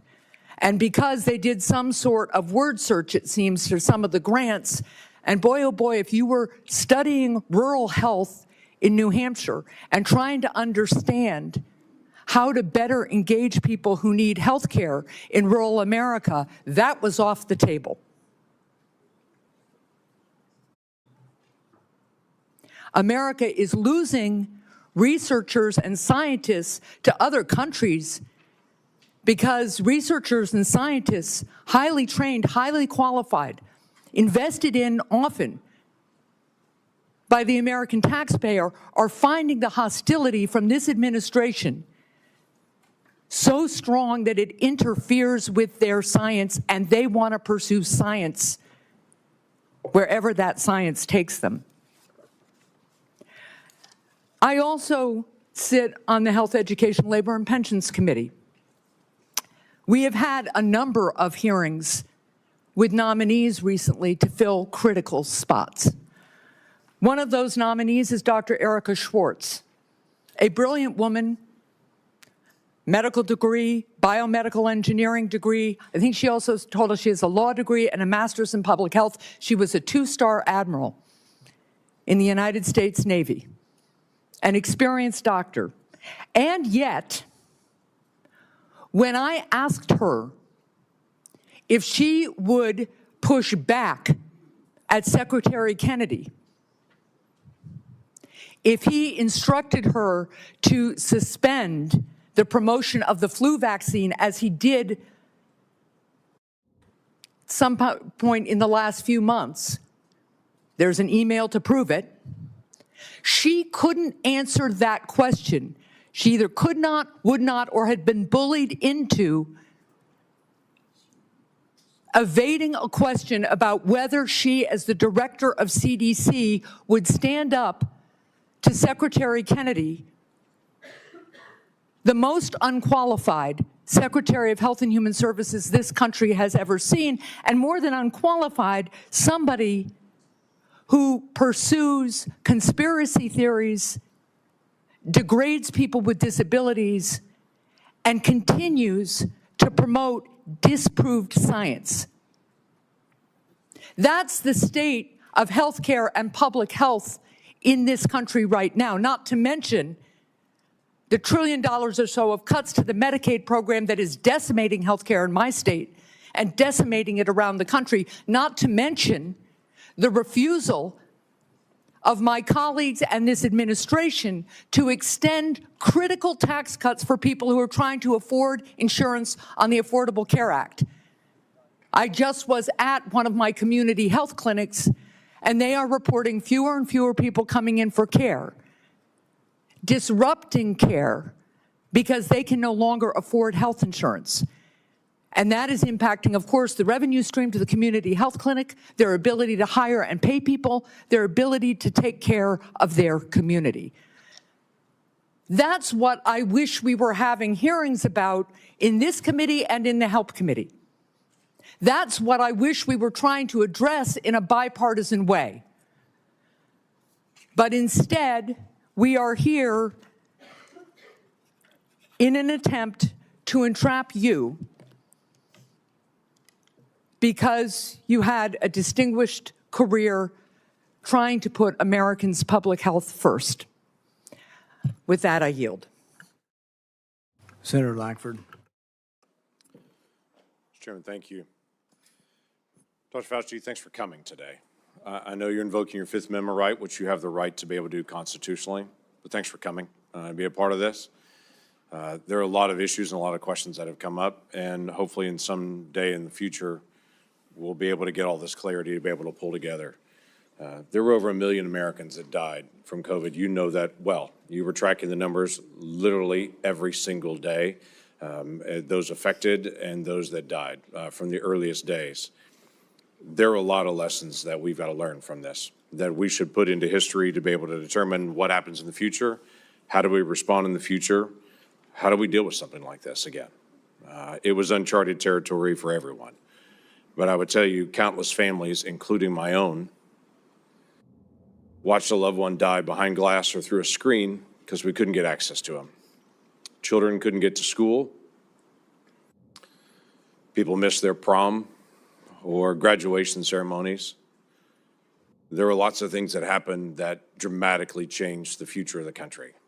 The mental health issues that we have continued to deal with from the isolation have been profound. Even something as simple as children that wore masks or around adults wearing masks for all that time are slower in learning language now because they couldn't watch someone's lips moving, and so they're slower in that.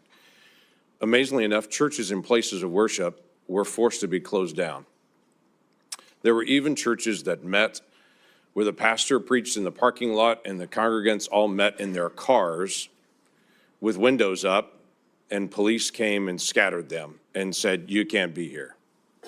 The simple act of social distancing became an issue. As everyone guessed, what's the right distance to be away from someone else? Literacy rates have declined.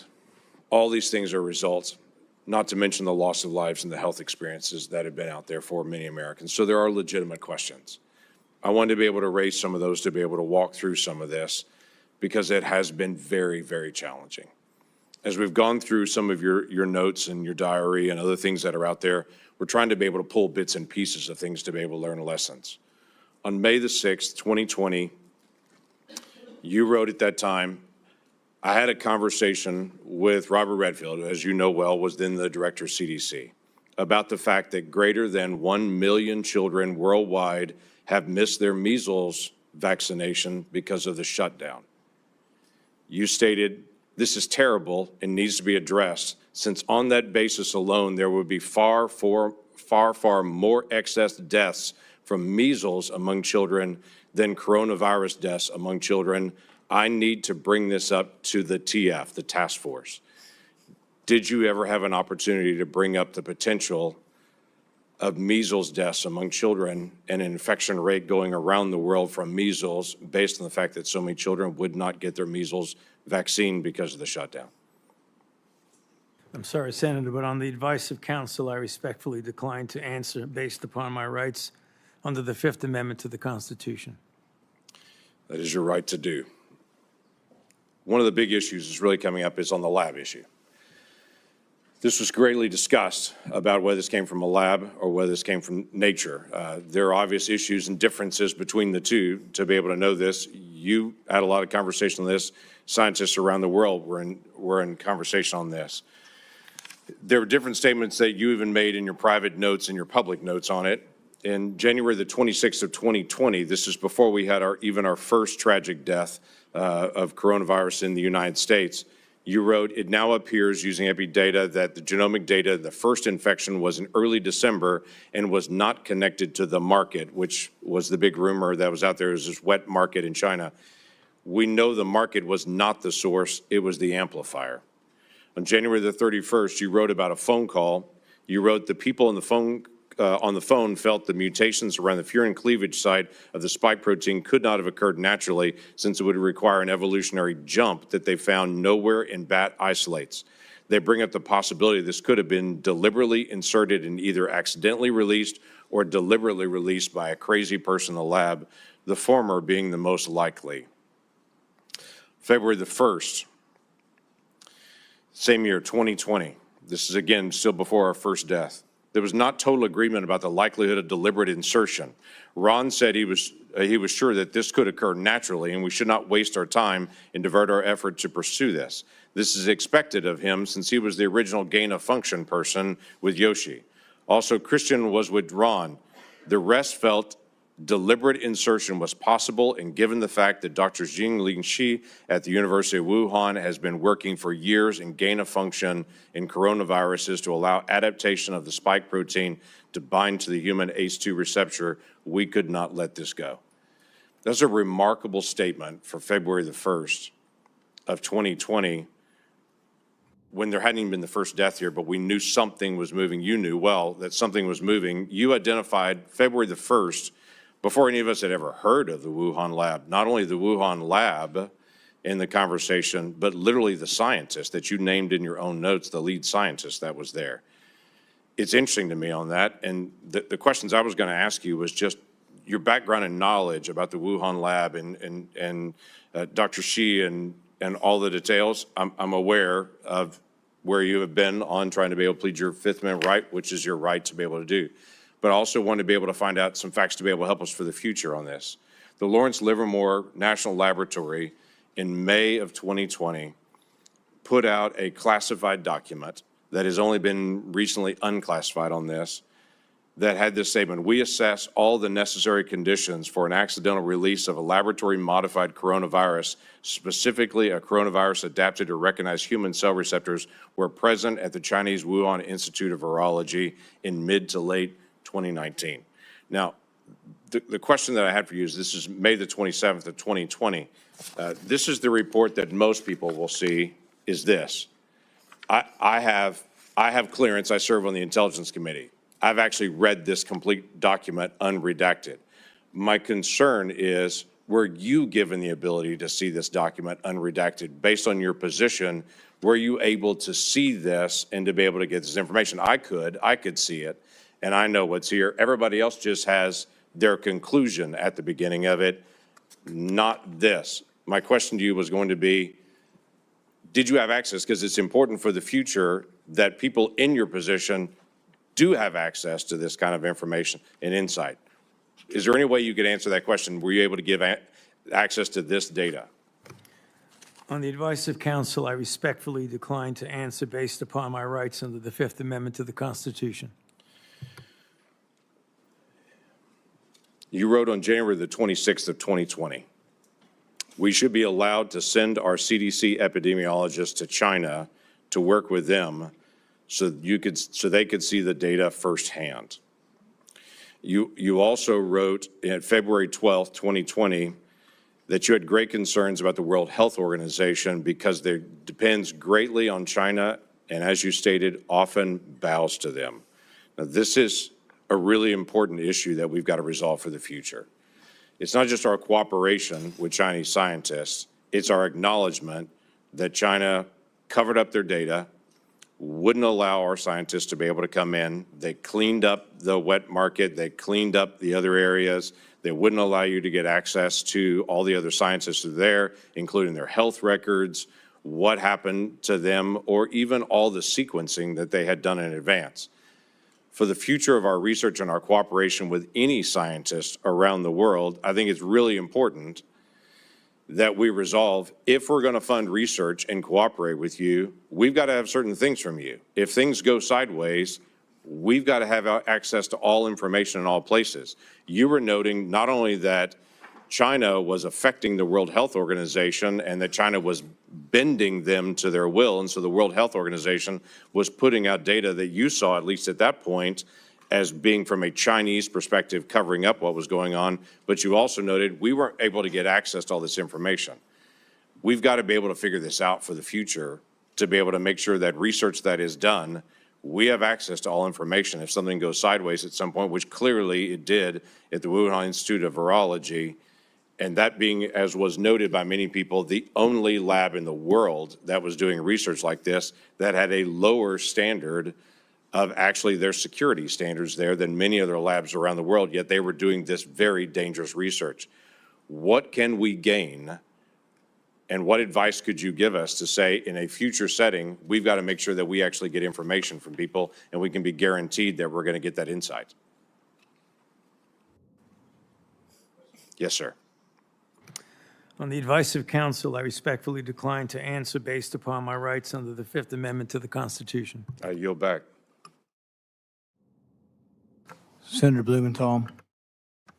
Thank you, Mr. Chairman. I want to go back to the dark days of the coronavirus pandemic, one of the darkest days or times in our history. Hospitals were overflowing. Navy medical ships were docked in the Hudson River. Emergency rooms were forced into unprecedented triaging during the worst week of the pandemic, which happens to have been the last week of President Trump's first term. More than 25,000 Americans died of COVID-19. Easy to forget those dark days. But for the past 18 months, the Trump administration has been engaged in a campaign to rewrite this history. And today's proceeding, I fear, is part of that effort, one of the darkest days in our Senate's history. The Trump administration has launched a baseless set of smears against vaccines that help pull us out of that public health crisis, vaccines that are undoubtedly President Trump's greatest accomplishment. It has slashed funding to local public health departments that were on the front lines of the pandemic. And those healthcare workers are heroes. It has disparaged those heroes as woke or wasteful. And it has used a politicized Department of Justice to target the researchers who helped us track and understand the novel virus. Today's hearing is another page in that playbook, sadly, tragically. Dr. Fauci, you've spent 5 decades in public service, including nearly 4 decades in leadership at the National Institutes of Health, helping to conquer COVID-19, but also HIV, swine flu, Zika, Ebola, and other epidemics with real-life results saving human lives. Put aside all the flowery rhetoric that we hear in the United States Senate. Dr. Fauci has saved lives, as have public health officials in the United States and throughout the world. And today, we are demeaning and degrading their life-saving service. Republicans are eager to rebrand you as a villain in order to distract from their own failure to protect Americans from soaring health care costs. They've been rising astronomically in the last couple of years, and from unsafe food, which has caused cyclospora to spread, and resurgent measles as a result of the anti-vaccine policy. This hearing is the culmination of a years-long crusade, which started more than 6 years ago when Dr. Fauci dared to contradict President Trump. The campaign to vilify you, Dr. Fauci, is just one part of this larger campaign against science and facts, a campaign that has made Americans less safe. It is shameful that in a country like ours, a dedicated public service like Dr. Fauci has experienced persistent threats to his life since the pandemic because of the lies that are told about him. His attorney has been gagged, thrown out of this hearing room.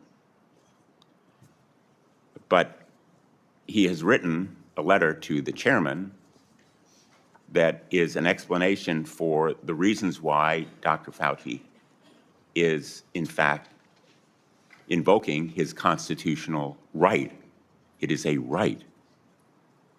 And I would ask that this letter from David Schertler and Danny Onato be made a part of the record if there's Without no objection. His attorney has also issued a statement within the last half hour, I believe, that sets forth, again, the reasons that he is here to help protect his client's rights. And I would ask that that statement be made part of the record as well, Mr. Chairman. Without objection. Let's be very clear. The Fifth Amendment is a right of everyone appearing before an authority like this one. It should be respected. And the reason that Dr. Fauci has invoked it, in the words of his attorney, quote, during and after the COVID-19 pandemic, Dr. Fauci appeared at least a dozen times for congressional hearings in the Senate alone in answer to questions about the very issues on which you purport to seek information. He has been thoroughly transparent and consistent in providing factual information to Congress, and he is deeply familiar with the processes and protocols of sharing information with the legislative branch. And then referring to the chairman, this years-long public crusade against Dr. Fauci makes one thing clear. This is not a serious effort to seek information from Dr. Fauci in a transcribed interview for a valid legislative purpose. You are single-mindedly fixated on Dr. Fauci, seeing Dr. Fauci prosecuted for imaginary crimes, and you are so invested in that outcome that you have created a personal brand around it. Those are the words of his attorney, and he cites as well the statements of the chairman, which indicate a clear intent that the result of this proceeding be a prosecution. Quote, the power of some of us must be used for good, like putting Fauci in jail. That's from December 23, 2025. I want to give him a subpoena and a jail cell, also from December of 2025. The first was 2024. Those kinds of statements by the chairman of a committee in tweets certainly provide a well-founded fear that the proceeding underway is simply an effort to trap Dr. Fauci in some kind of criminal wrongdoing.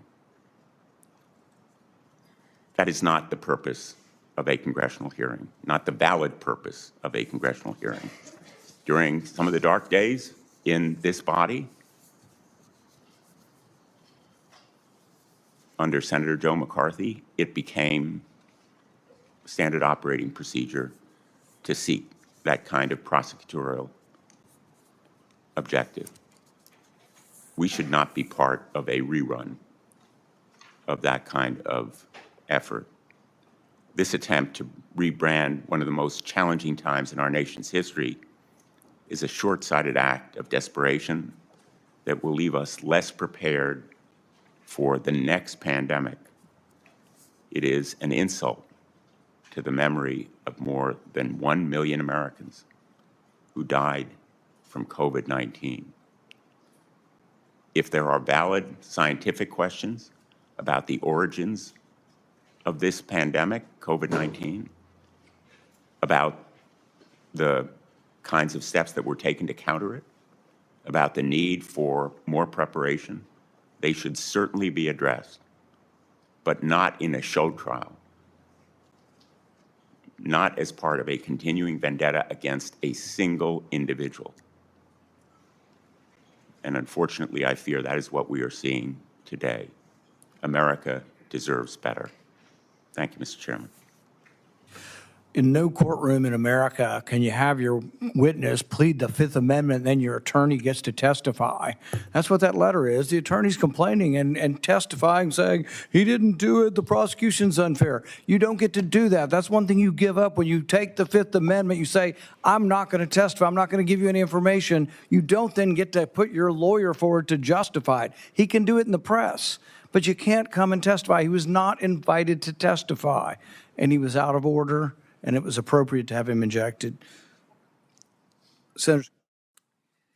Chairman Paul, thank you for doing this. I think I know in my state people have been asking questions about Dr. Fauci for years. So Dr. Fauci, your entry has made clear that you love being a hero, a celebrity, and here having the eyes of the world upon you. You loved every newspaper profile, every photo shoot, every fancy dinner with the elites. To many Americans who lost family members, who lost trust in our federal government, you're not a hero. Unfortunately, you're a villain. You made yourself the story and abandoned the American people to serve your own ego. To begin, I'd like to talk about your relationship with David Morenz. He was the senior advisor in the NIAID, Office of the Director, your office, for 16 years. He was your friend. He was a frequent guest at your house. You reportedly co-authored over 50 scientific articles with him. You turned to him first right after COVID-19 first occurred.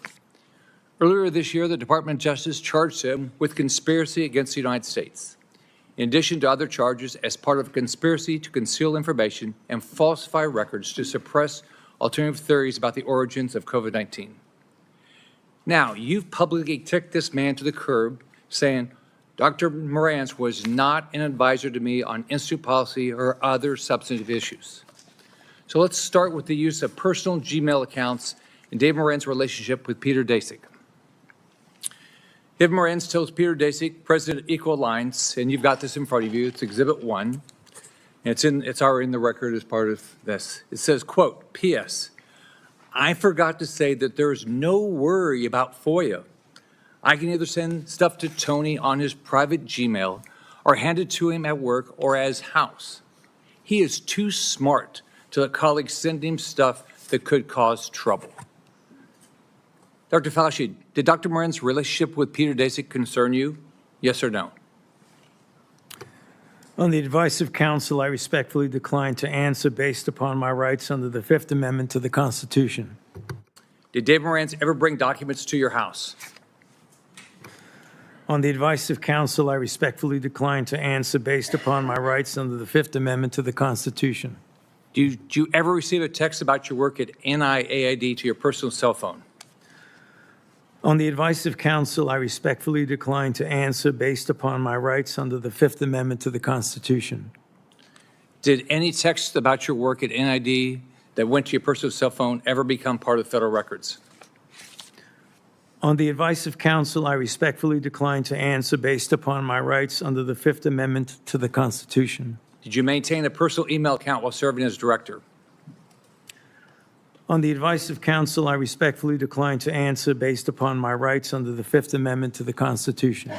Did you ever receive work-related communications on that Gmail account from David Morenz? On the advice of counsel, I respectfully decline to answer based upon my rights under the Fifth Amendment to the Constitution. Did you preserve any work-related communications on that Gmail account from David Morenz?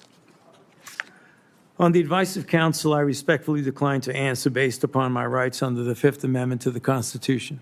Did David Morenz ever provide you with documents outside of those two ways that would violate NIH policy for FOIA compliance? On the advice of counsel, I respectfully decline to answer based upon my rights under the Fifth Amendment to the Constitution. Now let's look at two other communications. You emailed David Morenz on January 26, 2020, quote, it is important that I speak with you tonight. Please call me at home. This is part of Exhibit 2 that you have in front of you. This email is sent the same day, the exact same day you write in an internal document, quote, now we know the market was not the source, it was the amplifier, unquote. Would you call the origins of COVID-19 a substantive issue?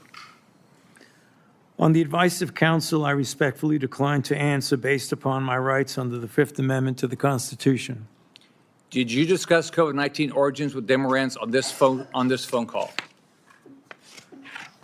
On the advice of counsel, I respectfully decline to answer based upon my rights under the Fifth Amendment to the Constitution. Now let's take a closer look at the last time you testified before Congress. This is part of what you have in front of you as Exhibit 4, which is part of the record. In June 2024, you testified to Dr. Moran's, quote, was not an advisor to me on institute policy or other substantive issues.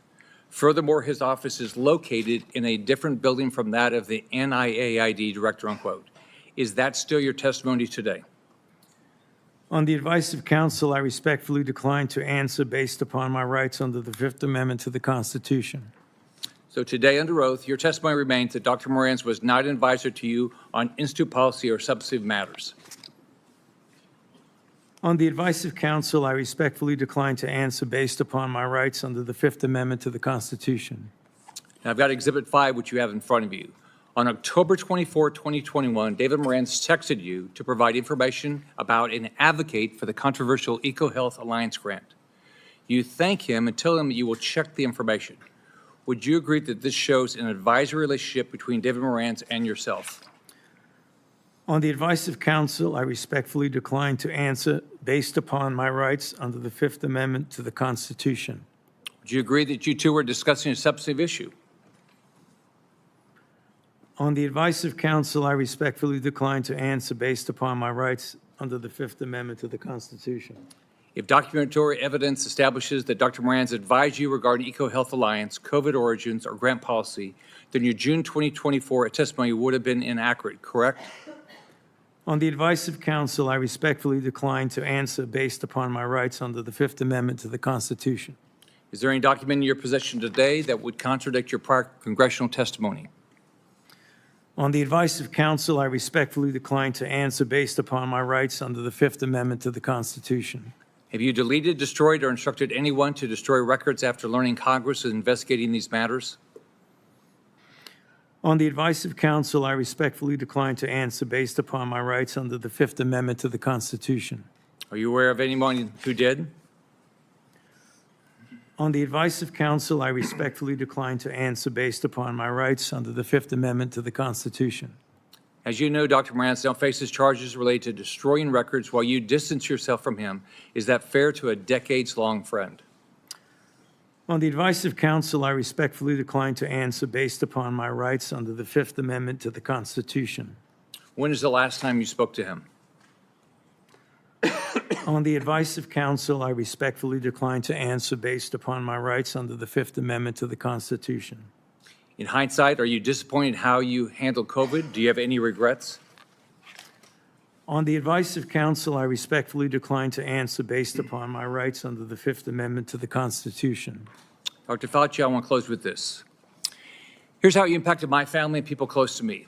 I have daughters with children. You can't imagine the questions they had around vaccines for their kids and themselves, and the pressure, the unbelievable pressure to make the right decision for their health. I can tell you pregnant women who worked with me were so scared because every time they went to the doctor, they were told something different about taking the vaccine. And you caused this. Imagine being a mom trying to protect their kids, or an expectant mother trying to figure out what to do. Every 3 weeks, a doctor tells you a new set of guidance on a vaccine. The haphazard information you released and pushed on the American people with little research is appalling, and why there's so much distrust in our institutions today. That trust is crucial to public health, and you, more than any person or event in my lifetime, have destroyed that trust for millions of Americans. You lied to hundreds of millions of people amid the worst public health crisis in a century. You failed to follow your own guidance. You forced people to watch their loved ones die alone over the phone. It's disgusting. You destroyed the federal government's credibility when it comes to public health. We have entire generations of Americans who, rightfully so, do not trust our institution to keep people safe because of you. This has destroyed decades of progress and lifetimes of work because you wanted to fuel your own ego and be the center of attention. What would you do differently knowing what you know today, Dr. Fauci? On the advice of counsel, I respectfully decline to answer based upon my rights under the Fifth Amendment to the Constitution. All the evidence is right here, and you still can't bring yourself to tell the truth or apologize because you received an auto-pin pardon from a staffer in the Biden White House. If we have another pandemic tomorrow, millions could die because of what you did to make Americans lose trust in their government when it comes to medicine and health care. How many families have you apologized to had to watch their loved ones die alone? You breached public trust, and now you're hiding behind a fraudulent pardon. Your legacy will not be as a man that saved America from COVID, but as a man who destroyed the public trust in America's public health institutions in exchange for 5 minutes of fame. This is how history will remember you. I yield back. Senator Kim.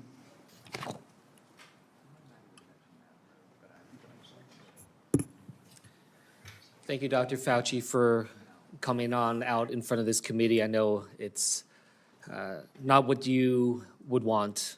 It's not what you deserve. I just want to say and start by just saying thank you to you for your service to this nation. I didn't know much about you prior to the pandemic. I came to learn about you from how many Americans did, but I also had the opportunity to talk to you and engage with you as someone who is a member of the Select Committee on the Coronavirus Crisis over in the House of Representatives. When I learned about your background, 38 years as the director of the National Institute of Allergy and Infectious Disease, appointed by President Reagan, served under 7 presidents, 4 Republicans and 3 Democrats. I admire that greatly. I myself had a chance to serve in the executive branch, serve in government under both a Republican president and a Democratic president.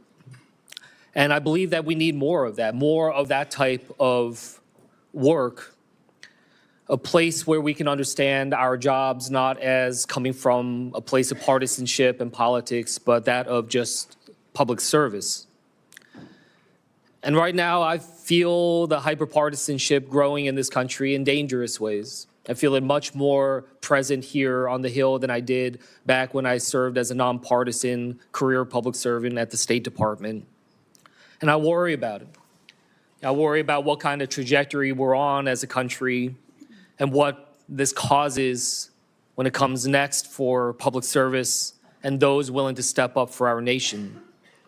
And it's not just in the attacks, but we see it brought out with the cuts to funding, to the firing of federal workers, to the demonization of their motivations, people calling our public servants criminals, thinking that they are there solely to undermine others that are trying to engage. I look at it right now. You know, it's not just that the people are being attacked, our public servants being attacked, but that it's undermining the very nature of the work of governance.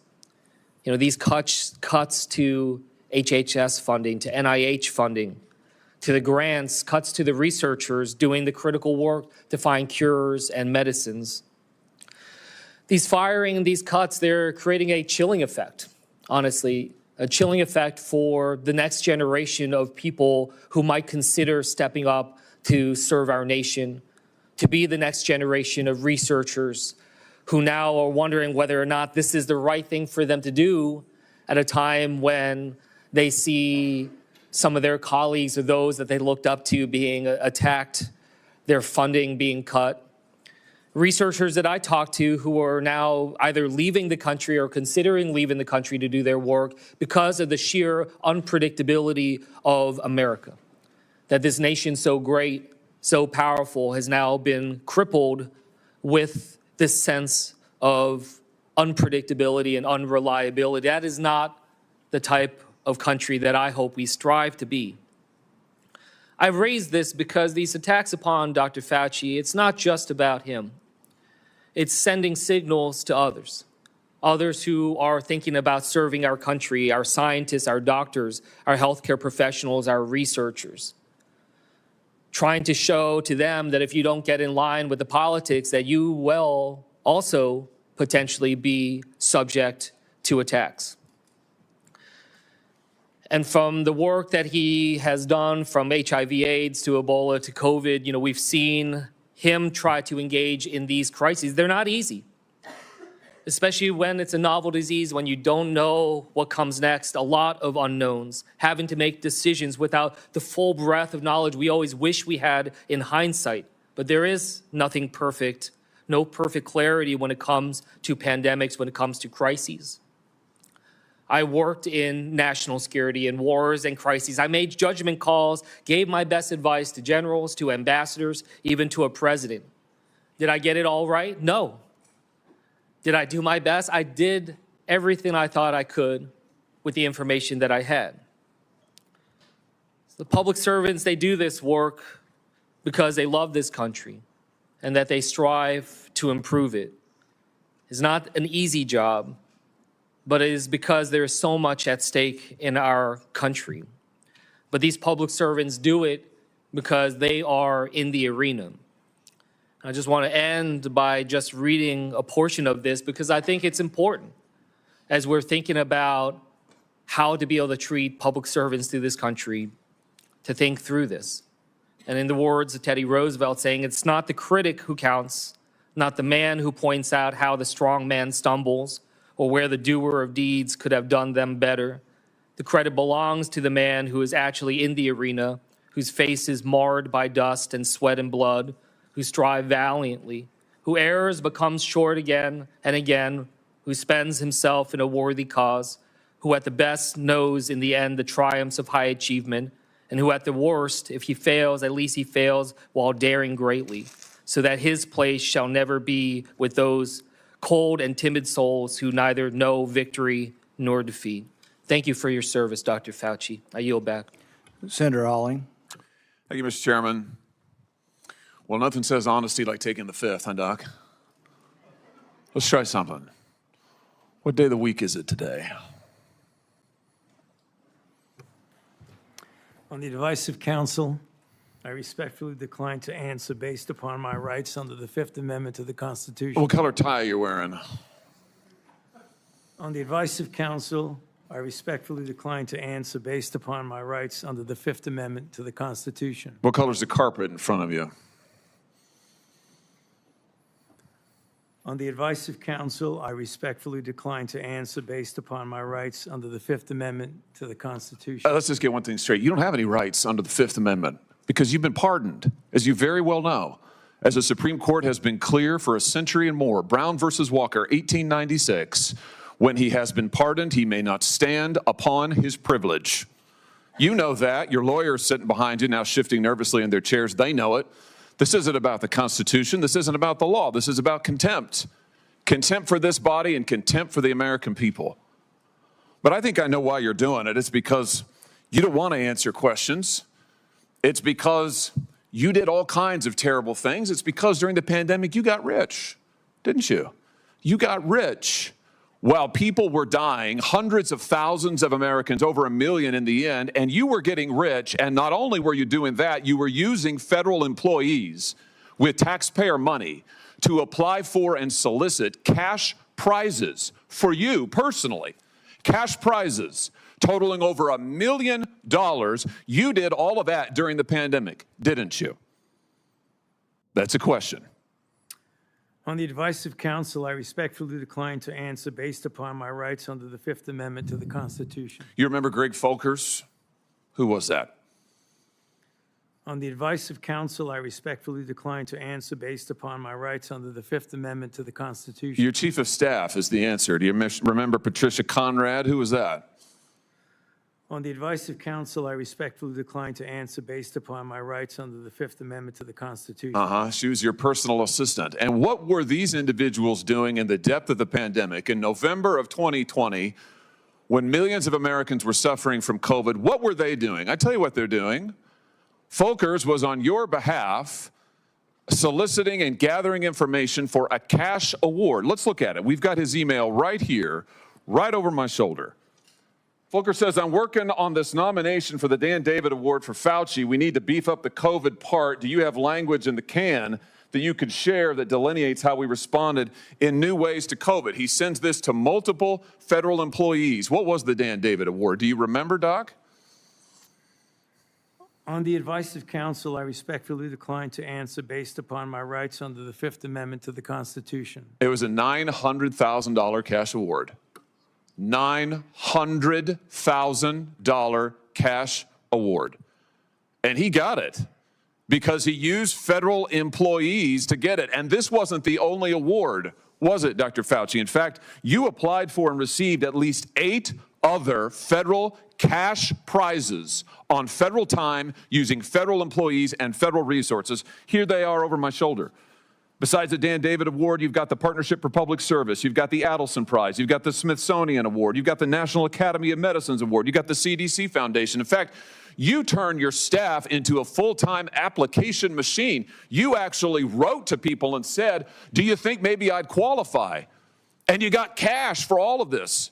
And it wasn't just 1 or 2 employees, was it? In fact, you used 8 separate federal employees on federal time using federal resources to solicit cash awards. Isn't that true? On the advice of counsel, I respectfully decline to answer based upon my rights under the Fifth Amendment to the Constitution. Here they are right over my shoulder. Here's all of them. The people that you use, federal employees, so that you could go and get cash money. And the most hilarious part is that you weren't content to even dragoon them into applying for all of these cash awards. You then had them go out to the ethics agencies and ethics watchdogs and demand that you be able to get the money. That's right. We've got it in your emails. Your staff and employees on federal time, using federal resources, being paid with federal dollars, are soliciting cash for you. And then they're turning around and saying to the agency, we don't want just an answer. We want to get to yes, because Fauci wants the money. He wants it. We want to get to yes, and yes takes time. This is your chief of staff again, using federal email to pressure the agency's own ethics people so that you could get money, so that you could get rich. And it violated the law, didn't it, Dr. Fauci? Didn't it? It violated the law, didn't it? It is a question. You can answer. Go ahead. On the advice of counsel, I respectfully decline to answer based upon my rights under the Fifth Amendment to the Constitution. Federal law, as you very well know, prohibits the solicitation of cash awards or other personal benefits for federal employees. And it certainly prohibits using your own employees to do this. 5 CFR section 2635-205B, it says it right there in black and white. You cannot use federal resources, federal dollars, federal employees, federal offices, federal email, federal time to solicit cash awards, and you did all of it, and the worst part is thousands of people were dying while you were doing it. You were supposed to be the nation's doctor, and you were playing one on TV, but this is what you were doing with your time. Isn't that true? On the advice of counsel, I respectfully decline to answer based upon my rights under the Fifth Amendment to the Constitution. Yeah, I can see why. I can certainly see why. You know what I can't quite figure out is that why you were so obsessed with it, because you're already rich. I mean, and your scheme worked here. I mean, your net worth now is north of $12 million. You got over $1 million in cash awards during COVID, during a 12-month, 24-month span during COVID. $1 million you knocked down in cash money using federal resources. Now you're worth more than $12 million. You've got a pension that in its first year paid out north of $400,000 a year. 1 million people dead, you're getting rich. 1 million people dead, you're using federal employees to get cash awards for you. 1 million people dead, and you're here taking the fifth because you don't want to admit that what really happened in all that time was a multi-month, multi-year course of self-dealing. Isn't that true, Dr. Fauci? On the advice of counsel, I respectfully decline to answer based upon my rights under the Fifth Amendment to the Constitution. Yeah, well, silence is admission. And here's the real thing. At the end of the day, it wasn't just about the money, really, was it? It was really about a power trip. I mean, through all of this, you want to be the most famous scientist in the world. You were so focused on getting every award and every drop of cash that you could, all because you wanted to be on TV. You wanted to be the sun god of science. You wanted to be the guy who was in charge of it all. You wanted to lambast Trump. You wanted to make sure that nobody else stole your spotlight. You wanted to be the guy. You had time to sit for InStyle magazine. Here's what you were doing with your time. You could sit for InStyle magazine, but you can't answer questions for the American people. You could sit for InStyle magazine, but you're here taking the fifth. You could sit for InStyle magazine and get $1 million in cash awards, but now the cat's got your tongue. I bet he does. I tell you what, here's my conclusion from all of this. This was really all about you the whole time. Somewhere along the way, you lost your way. You may have been a good public servant at one time, I don't know. But I can tell you from reading your emails now, from looking at what you did, how you used your employees, somewhere along the line, it became all about you. You became a narcissist and a megalomaniac and a liar. And you've lied to the American people, and you've lied to this body. And you've disgraced your profession by doing it. You called yourself the most famous scientist in the world. You've done more to harm science than anybody in my lifetime. And I hope you'll go home and write that in your diary. Thank you, Mr. Chairman. Senator Fetterman. Thank you, Mr. Chairman. Dr. Fauci, I'm not here to perhaps attack you or defend or anything. It's really just more, honestly, I just want to acknowledge I have had members of my family die from COVID, and now I also grieve for people that I've met that have lost their business through the pandemic, and they'll never been the same. Now, as during the pandemic, I was the lieutenant governor, so we were in the middle of all of that maelstrom, trying to find the right balance between protect life and protect the economics and for all of it.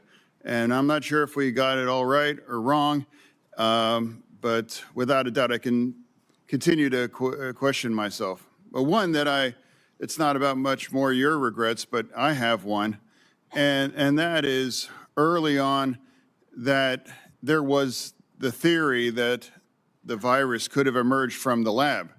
And early on that became like a right-wing kinds of theory, and I thought it seemed to make sense. Now, there was a really advanced lab that was close by, and then you have this unknown virus out.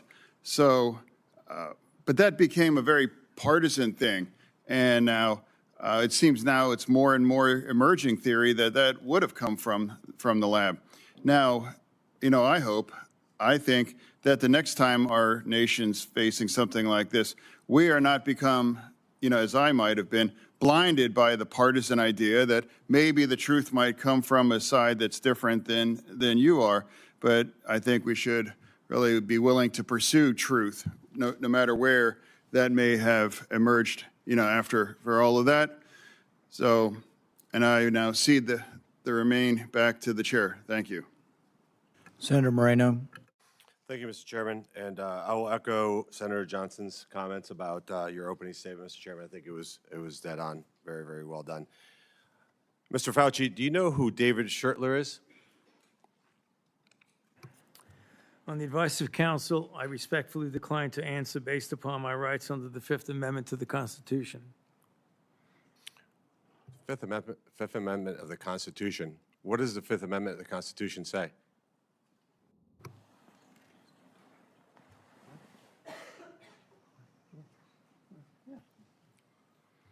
On the advice of counsel, I respectfully decline to answer based upon my rights under the Fifth Amendment of the Constitution. No, I'm just asking you what it says. On the advice of counsel, I respectfully decline to answer based upon my rights under the Fifth Amendment to the Constitution. I'm going to give the Constitution to my aide. He'll bring it over to you so you can have it for future reference. I think it's something that every American should know what the Constitution says. Do you know who wrote the Fifth Amendment? On the advice of counsel, I respectfully decline to answer based upon my rights under the Fifth Amendment of the Constitution. So you're invoking a right that you don't know who wrote it or what it says. Is that correct? On the advice of counsel, I respectfully decline to answer based upon my rights under the Fifth Amendment to the Constitution. Wow. Well, let me tell you who David Schertler is for the audience, because he was ejected by the chairman. He's a high-profile criminal attorney. He's represented some really great people, like Senator Bob Menendez. Maybe that's somebody who my Democrat colleagues may remember took gold bars as bribes from the Egyptians. And there's an article here in the Washington Free Beacon that talks about why you would hire a guy like David Schertler. And the comment is, if you're in deep shit, that's who you call. Do you feel like you're in deep shit? On the advice of counsel, I respectfully decline to answer based upon my rights under the Fifth Amendment to the Constitution. Clearly, what you think today is that somehow you're above reproach. Somehow you feel like you don't need to be treated like a normal American. Can you do me a favor in the audience and stand up if during the time of the COVID pandemic you were called a racist for calling the virus a Wuhan virus or the China virus? If you thought the 6-foot rule was total crap, if you thought the vaccine wasn't something that you should take, if you thought it was outrageous the way the mask policy was rolled out, if you were fired from your job for not taking that vaccine, including members of the military, if you thought closing schools was catastrophically stupid, and that you thought that during these times saying these things made you somehow a lesser human being. Dr. Fauci, can you just turn around and look at the people behind you? You're not willing to do that? That's not a question. It's not a question. To your lawyers, not a question. It's a request. All you have to do is look up from your lawyers and look at the people who were absolutely shamed for saying what we know now to be the truth. You can't even look at them? That's a question. Are you able to look at them? You can sit down in the audience.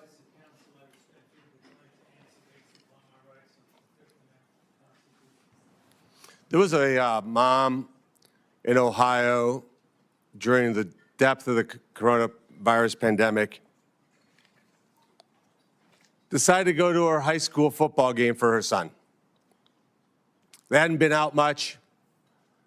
The kids had been learning at school, and then the school got shut down. They hadn't really gotten much out of that education. As any parent knew, that remote learning was no learning at all. But it was a Friday night. Her son wanted to go watch a buddy go play football. So they went to the stadium. They sat alone, far from everybody else, just a mom, a dad, a few kids. They didn't feel they needed to wear masks because it was stupid, because they were outside. They all live together. They're not near anybody. Dr. Fauci, do you know what happened to that mom and that family? That's a question. On the advice of counsel, I respectfully decline to answer based upon my rights under the Fifth Amendment to the Constitution. They were dragged out of that stadium and arrested. Those policies were put in place because you had moronic politicians that listened to the words of a megalomaniac who was more interested in having met a Kardashian than the suffering of the American people, and that is you.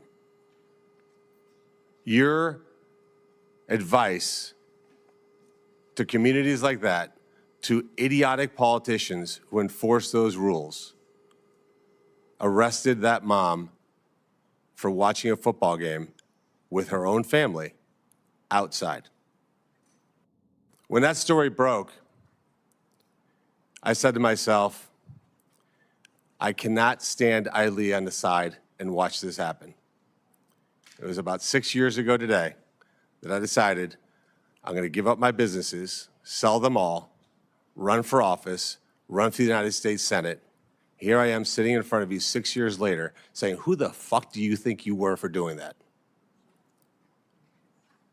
It is a total disgrace what you did to this country. And if my Democrat colleagues are standing there defending you, I hope the voters of the United States of America watch the clips of every one of you doting on a guy who was more interested in being a celebrity than saving American people.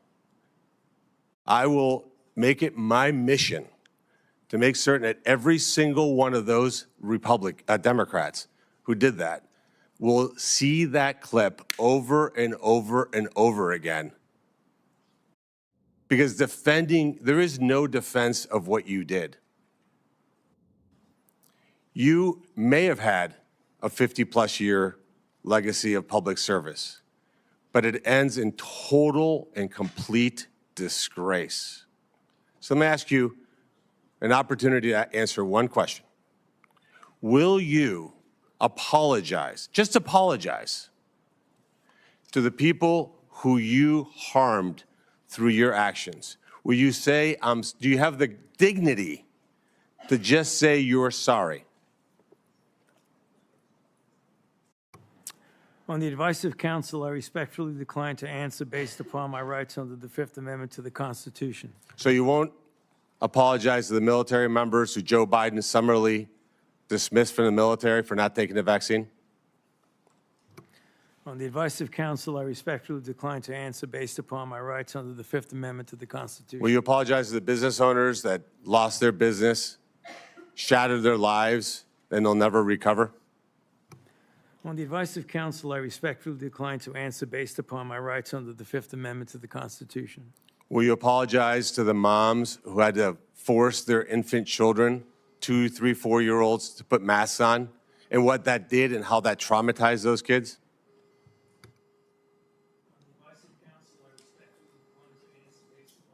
Under the Fifth Amendment to the Constitution. Will you apologize to the family members of the people who died because they took your advice and not only got the first vaccine, but the 5, 6 other boosters that they did not need?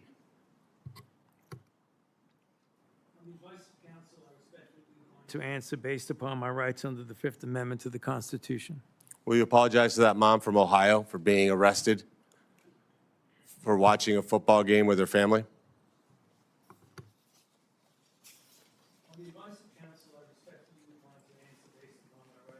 Fifth Amendment to the Constitution. So you didn't know who wrote the Fifth Amendment. It's James Madison. Lived in this town. I can only wonder what he would think of somebody like you invoking his writings to shield culpability for the actions that you took. It's no secret why you have to hire the biggest dirtbag attorney on the planet, because of what you did. I hope you're paying him well. And I hope that one way or the other, somewhere, sometime, you answer for your crimes. Senator Ernst. Thank you, Mr. Chairman, for holding this important hearing today. Dr. Fauci, Americans haven't forgotten the tragic stories of people who lost loved ones during COVID and those that were denied a chance to say goodbye to their family members that were in hospitals or residing in nursing homes because of the COVID-19 protocols.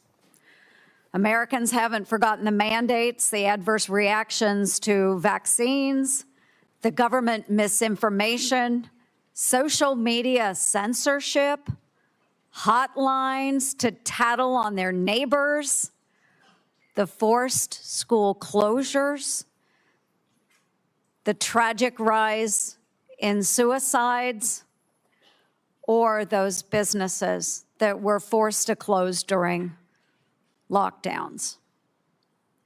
Americans haven't forgotten the hundreds of billions of dollars spent by taxpayers for COVID relief, stolen by fraudsters who bought Rolls Royces and yachts.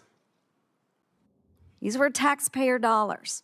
Americans have lost trust in science and government after the COVID response, trust which will be incredibly difficult for us to gain back.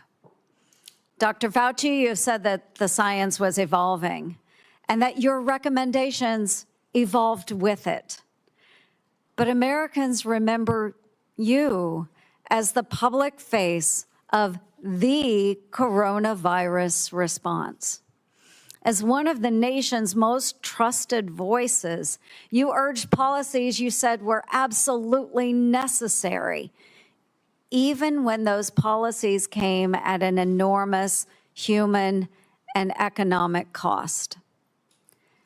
And Americans deserve answers about reports that you may have worked with others to pressure the president into adopting the slow the spread strategy, and why you later sought an unconditional pardon for crimes you may have committed dating back to 2014.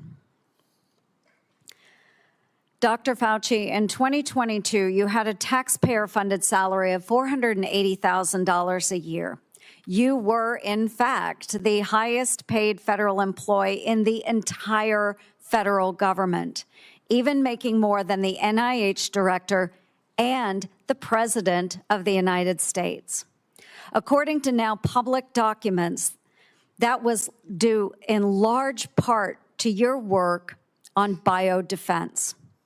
Unreported is how NIAID spent over $1 billion from 2009 to 2026 in biodefense and influenza federal contracts and subcontracts. My office uncovered records on usaspending.gov that show from 2015 to 2020, NIAID paid out $515,418 in subcontracts to Harbin Veterinary Institute in Harbin, China, including $100,000 a few days after it opened a BSL-4 biolab in 2018. That very same institute was criticized for doing gain-of-function bird flu research in 2013. And yet you were funding them for years after that, sending U.S. taxpayer dollars to China. These contracts, which we also trace to NIAID, show U.S. taxpayers funded gain-of-function researchers in the Netherlands and in Wisconsin, funding the same folks whose controversial work led President Obama to pause this exact type of dangerous pandemic research. Dr. Fauci, did you know that the NIH's billion-dollar Sears contract programs were funding gain-of-function researchers in China, the U.S., and in the Netherlands? On the advice of counsel, I respectfully decline to answer based upon my rights under the Fifth Amendment to the Constitution. Dr. Fauci, Dr. Deborah Birx wrote in her book that you and President Obama's former CDC director were at a Saturday, March 14th,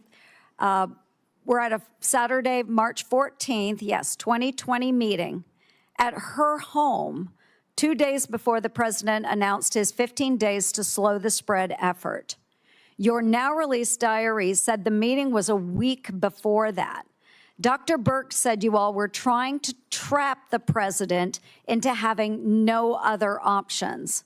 She wrote, your plan was to, quote, block any of the president's escape routes. So, quote, he'd have no choice but to agree to our flatten the curve measures. Yes or no, Dr. Fauci, did you try to block or trap President Trump into the slow the spread, flatten the curve measures in March 2020? On the advice of counsel, I respectfully decline to answer based upon my rights under the Fifth Amendment to the Constitution. When the COVID-19 virus broke out in Wuhan, China, you, Dr. Fauci, knew pretty much right away that NIH had funded Chinese labs, including those doing coronavirus research. There's email traffic from early January 2020 where your staff was flagging for you that NIH funded coronavirus research at the Wuhan lab through EcoHealth Alliance. Yet few Americans knew we funded the Wuhan lab because the funding went through a sub-award and was not reported to the public database like usaspending.gov as it should have been. Also, EcoHealth violated federal law by failing to report in its research papers how much taxpayer funding it spent on that research. At my request, the Government Accountability Office helped track down that $1.4 million of U.S. taxpayer money that was sent to the Wuhan Institute of Virology, both by you, Dr. Fauci, and through USAID. But first, it passed through EcoHealth Alliance, which I helped to get defunded through the NDAA. Dr. Fauci, did you intentionally use subaward funding to obscure NIH funding of Chinese biolabs and coronavirus research? On the advice of counsel, I respectfully decline to answer based upon my rights under the Fifth Amendment to the Constitution. NIAID awarded multi-million-dollar grants to a number of scientists shortly after they wrote publicly in the Proximal Origins paper that the COVID virus likely came from nature. Though documents Chairman Paul released last week show in private, those same scientists were much more open to the virus being from a lab. In 2023, Representative Jordan insinuated that you basically gave a $9 million bribe in the form of an NIH grant to NIH-funded virologists to say the virus likely was from nature. Dr. Fauci, yes or no, did you reward the Proximal Origin authors by giving them NIAID grants or contracts? I decline to answer based upon my rights under the Fifth Amendment to the Constitution.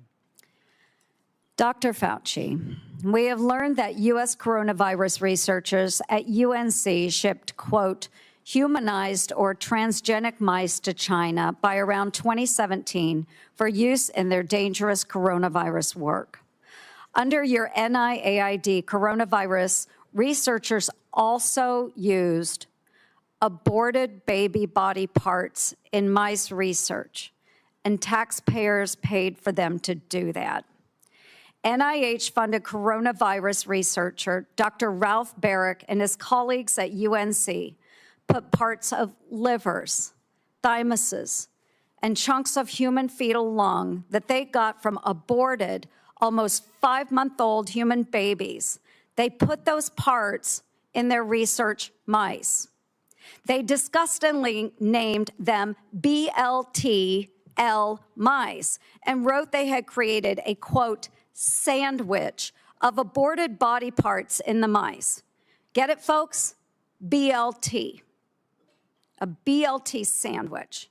Your RML lab employees in Montana also ordered and used aborted baby body parts in their taxpayer-funded research. And emails show how they plan to use those mice for post-COVID work.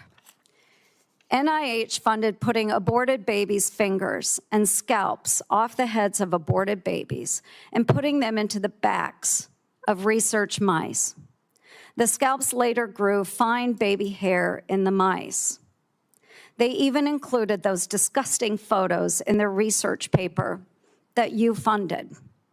Not all of those were research on coronaviruses, but some were. Thankfully, the current NIH director has said no more of this. Dr. Fauci, yes or no, do you think that human aborted parts should be put into mice for coronavirus research? The advice of counsel, I respectfully decline to answer based upon my rights under the Fifth Amendment to the Constitution. Mr. Chairman, would you direct the witness to answer the questions that we have been asking? He probably would if he was here, but I can direct it. But I think we understand his answer. We do understand that. Americans are asking for accountability, Dr. Fauci, and your silence is very telling. Thank you, Mr. Chair. Senator Moody. Thank you, Mr. Chairman. You know, I'm the most junior member of the Senate here, showing from where I sit. I just got here last year. Many of you may remember I was the Attorney General in Florida who fought back against the lockdowns, the school closures, the church closures, everything to embrace sanity and science. We fought back. We got ridiculed for it. And we didn't just call people names. We actually impaneled a grand jury of people of all walks of life, all political persuasions. So that's how I came here, fighting for a free state amongst states that had locked their own people down. We are now called the Free State of Florida. And I believe our responsibility here is to make sure that government remembers the people are our bosses, that we report to them, that we're accountable to them. Government shouldn't operate for itself. Government operates on behalf of and for the American people. And anytime we get close to reporting back to our bosses about what government has done or how it's been abused, or how individuals that are employed by the government had acted in their own self-interest or against the interests of the American people, every time we get close, if we start uncovering outrageous fraud, we'll have a hearing, and the tactics have been to not show up. So you'll have all of us over here trying to drill down on why we've been giving money that actually works against American citizens, and no one shows up. Today nobody's here at the moment. Today there seems to be a different tactic. Today we have Democrats showing up and trying to spin why we shouldn't even be having this hearing to report back to our bosses. One said, today's hearing does damage. It will deter others from public service. Another said, this hearing is designed to entrap you. Another said, one fell all over himself flattering you, thanking you for your service multiple times, quoting man in the arena. Another said that we are demeaning first responders, and today is a sad play in a repeated playbook, or we're going after one man. I mean, all of their time was used on why we should not be having the hearing to report back to our bosses and give the people accountability. So I would like to talk about that because I believe that the trust the American people place in our public health institutions and what happened to that trust during COVID is important.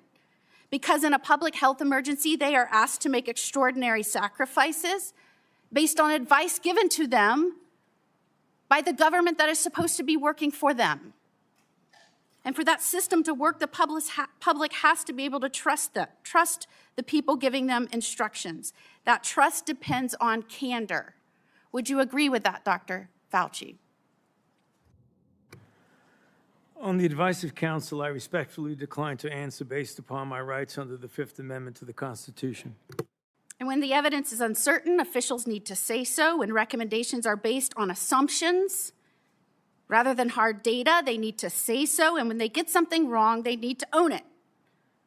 And when the trust is lost and the consequences extend far beyond any single pandemic, the next time public health officials genuinely need Americans to listen, millions of people may simply ignore them or not believe them.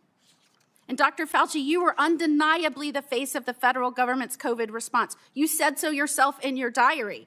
You said it's not hyperbole to say, I've become the most famous and talked about person in the country. So I want to understand how we got here. Let's start at the beginning. On March 8th, 2020, you appeared on 60 Minutes to discuss the spread of COVID-19. You were specifically asked to clear up the confusion and misinformation surrounding masks. You told the American people, right now in the United States, people should not be walking around with a mask. The interviewer immediately stopped you and said, are you sure of it? Because people are listening really closely to this. And instead of walking back or qualifying your statement in any way, you doubled down. There's no reason to be walking around with a mask when you're in the middle of an outbreak. Wearing a mask might make people feel a little better. It might even block a droplet, but it's not providing the perfect protection that people think it is. And often there are unintended consequences. People keep fiddling with their masks. They keep touching their face. Just a few weeks later, the CDC released its guidance recommending that Americans wear masks in public. You were asked to explain your original recommendation. You emphasized a very different consideration. You said, well, back then, the critical issue was to save the masks for the people who really needed them because it was felt there was a shortage of masks. So I want everybody to sit with that. The critical issue driving your initial recommendation to the American public was scarcity, logistics, not medical evidence. So when you told the American people there was no reason to wear a mask, what was your principal objective? Giving them an honest assessment of the medical evidence or discouraging them from consuming a scarce supply of masks? On the advice of counsel, I respectfully decline to answer based upon my rights under the Fifth Amendment to the Constitution. Well, unfortunately, that was just the beginning of a broader pattern. Let's talk about the 6-foot distancing rule.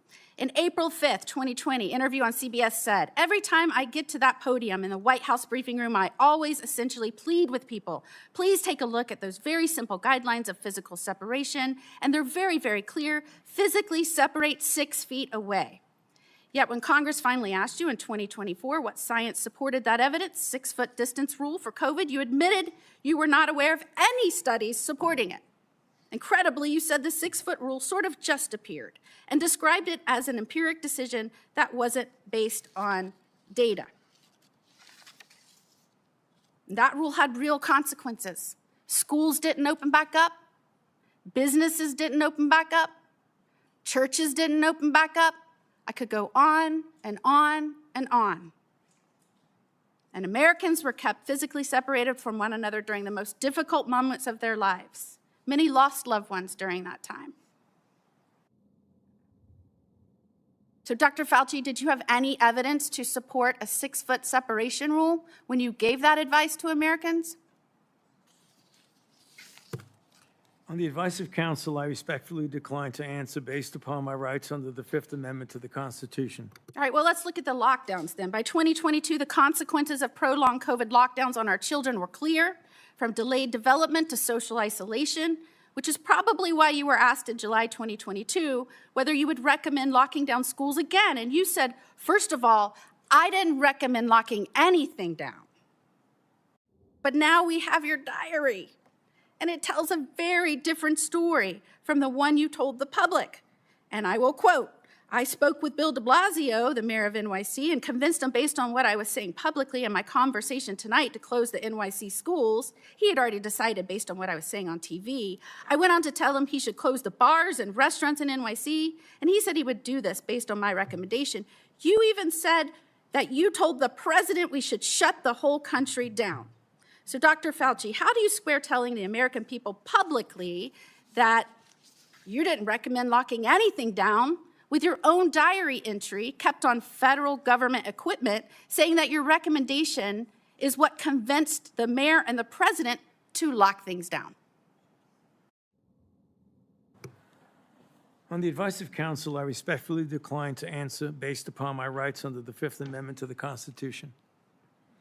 Now, I just want to make clear that when in Florida, we were pleading with people to give us advice based on scientific evidence, that we were getting these conflicting statements by you that didn't match scientific data. And in fact, when we impaneled a grand jury, the grand jury's conclusion, not surprising to anyone, and by the way, we're still the only state to have impaneled a grand jury. I was the only attorney general to do this. We did this in 2023. That conclusion was the lockdown, mask, and social distancing advice ministered by federal agencies and implemented by certain local, state, and federal agencies was not based on the best available scientific data. In fact, many recommendations and their accompanying mandates departed significantly from available research. Again, people from all walks of life, all political persuasions. That is what they found. And yet, during that time, while you were giving those statements, knowing there was no scientific basis for it, and we know now you knew it because we have your diary entries, you called the governor that I worked with to fight to keep Washington and D.C. out of our state so that we could indeed respect the rights of our citizens. You called our governor, Governor DeSantis, and I'm going to quote this so I get it right out of your journals, a total jerk, that he is a complete disgrace, that he is blocking local authorities from mandating masks in various locations, including schools. And you were very concerned and upset that we were actively, and I'm going to quote, criticizing you, and we talked virtually every day about being wrong on everything. And what is astounding is that you wrote you feared because of that, because we were questioning our government, because we were fighting back for the truth from our government, from scientifically based recommendations, because we were pushing for that. You said you feared that our democracy is in dire danger. Thank goodness we have people up here that I work with that understand our role, which is to report to our bosses, the people, because they are in charge. Calling for our government to be honest with us and transparent with us and accountable to us, that is a democracy. What you did is the opposite. And I cannot believe I have to explain this to someone who represented our government and some of the most important issues for so long. And before I conclude, if I can just put up our pardon. This is the pardon you have heard so much about. And Dr. Fauci, the only other person that got a pardon like this, I believe, had a last name of Biden. This pardon goes back to, and if you'll see, January the 1st of 2014. Did you talk to President Biden and ask for this pardon? On the advice of counsel, I respectfully decline to answer based upon my rights under the Fifth Amendment to the Constitution. Who did you talk to in the White House about this pardon? On the advice of counsel, I respectfully decline to answer based upon my rights under the Fifth Amendment to the Constitution. Did you specifically ask that it be dated back to the beginning of 2014? On the advice of counsel, I respectfully decline to answer based upon my rights under the Fifth Amendment to the Constitution. Did you do that so that you would be given immunity going back to the beginning of 2014? On the advice of counsel, I respectfully decline to answer based upon my rights under the Fifth Amendment to the Constitution. I'm just very interested in why it was this date. Did it have anything to do with the fact that 2014 was also the year that the NIAID or NIH began funding EcoHealth Alliance's Understanding the Risk of Bat Coronavirus Emergence grant? On the advice of counsel, I respectfully decline to answer based upon my rights under the Fifth Amendment to the Constitution. And this is the same grant that funded the work on bat coronaviruses at the Wuhan Institute on Virology. Millions of Americans are questioning what happened during COVID, why we were given misleading information, misleading advice, why you gave conflicting statements based on, I guess, how you were feeling that day. And Americans, rightfully, we lost over 1 million Americans. They should be insulted when the Democrats insult our chair that he's doing this because he is on an obsessive mission to go after one man. Could his obsessive mission be to find out why 1 million Americans died and who might be responsible for that and where that started? Could that be his mission, Dr. Fauci? On the advice of counsel, I respectfully decline to answer based upon my rights under the Fifth Amendment to the Constitution. And after everything we have just walked through, can you sit here today and tell the American people, our bosses, that you bear no responsibility for their collapse in trust of their government?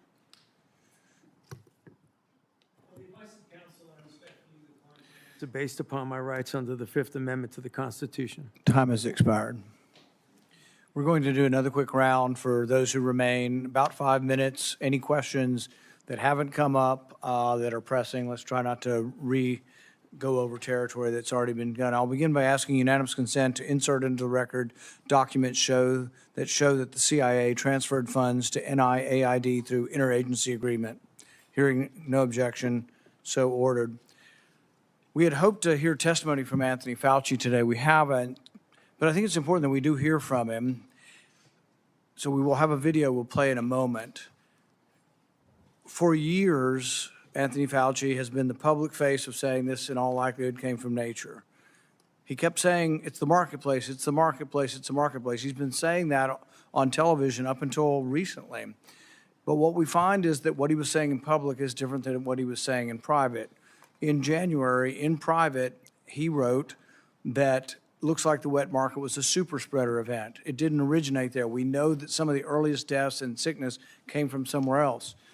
But then for years and years, we got dishonesty. So let's play the video so we can see a little juxtaposition of the problem we're dealing with. Fauci's journal entries contradict what he said publicly about the origins of COVID-19. Fauci admitted in January 2020 that the initial outbreak of COVID did not occur at a wet market. Take a really good look at the animal-human interface and the fact that animals from the wild are being brought into wet markets. You have animals that come out of the wild that are sold at these open, what they call them, wet markets. Wet markets, where you bring animals in from the wild who have these viruses. The wet markets in Asia, where people bring animals from the forest into market. There are wet markets in Wuhan that are ample opportunity for a virus to jump from an animal. The origin was from a bat to an intermediate host to a human, very likely in a wet market. And those animals should not have been in the Wuhan market. They knew that those animals should not have been in the market, and they immediately cleaned out the market, put restrictions on the kinds of animals that come into these wet markets. I think they should shut down those things right away. I mean, it boggles my mind. So repeatedly saying in public something different than what he believed in private. Now, this is interesting because, the first SARS outbreak in 2003 was traced to a wet market, to animals there. But interestingly, they had evidence. They had evidence that the animals had the disease. They also had evidence that the handlers had a disproportionately high number of antibodies to the disease. So there was evidence, and the evidence was presented. So when this came out, the same thing happened again. They did look at the wet market. They looked at the wet market and tested, I think, 80,000 animals and didn't find any animals that had COVID-19. When they did find COVID-19 and trace samples there, they found that the DNA or the RNA was consistent with human spread. This was known not later on, didn't take years to develop, was known in January of 2020. And so Dr. Fauci says privately he knows it didn't come from the wet market, but as you saw, those were over a multi-year period. One of the other discussions I've had with Dr. Fauci over the years about natural immunity. So most infections, you get a degree of immunity, not perfect, some fairly perfect. Smallpox, you just don't get again. George Washington knew this. He had his wife get vaccinated, but he didn't because he'd already had smallpox. But there's one particular story that a man came up to me who'd lost his wife to COVID. He said, we all got it. We all got sick, and my wife ended up getting sick enough to go to the hospital. But we'd recovered 2 weeks. She was still alive. 2 to 3 weeks later, we'd all recovered, and they wouldn't let us be with her. And to this day, it's one of the saddest things. And it just, I think all of us should think about this.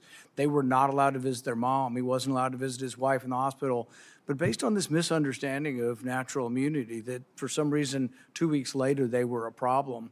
But this was all promulgated by you. We had the workers in the meat factories. They were essential. They had to keep working. Most of them got COVID. They got it in the first couple of weeks. Most of them were younger. The reassurance should have come from public health. The reassurance should have said, congratulations, you've recovered. it also should be acknowledged. What's the number one thing we can do if we get another pandemic? Before we have a vaccine, before we have monoclonal antibodies, it would be to utilize natural immunity. So instead of the advice you were giving to Cuomo and others in New York that led to the deaths of hundreds of thousands of people or tens of thousands of people, you could have been saying, well, maybe the nurses taking care of the elderly should be people who are 2 weeks out from COVID infection. We could have used natural immunity as somewhat of a block of protection. Imperfect, but the only protection we had and the only thing we could have done. Instead, the nursing homes were seated with people who had COVID. So I think the discussion of natural immunity is one where there wasn't sufficient honesty, humility, there wasn't enough presentation to encourage people. That was the only encouraging thing we had for a while is you've got it, you're very, very, if not impossible, close to impossible chance that you'll die if you get it again. Everybody could have been reassured. Nobody was reassured. It's like, well, we don't know. We just don't quite understand natural immunity.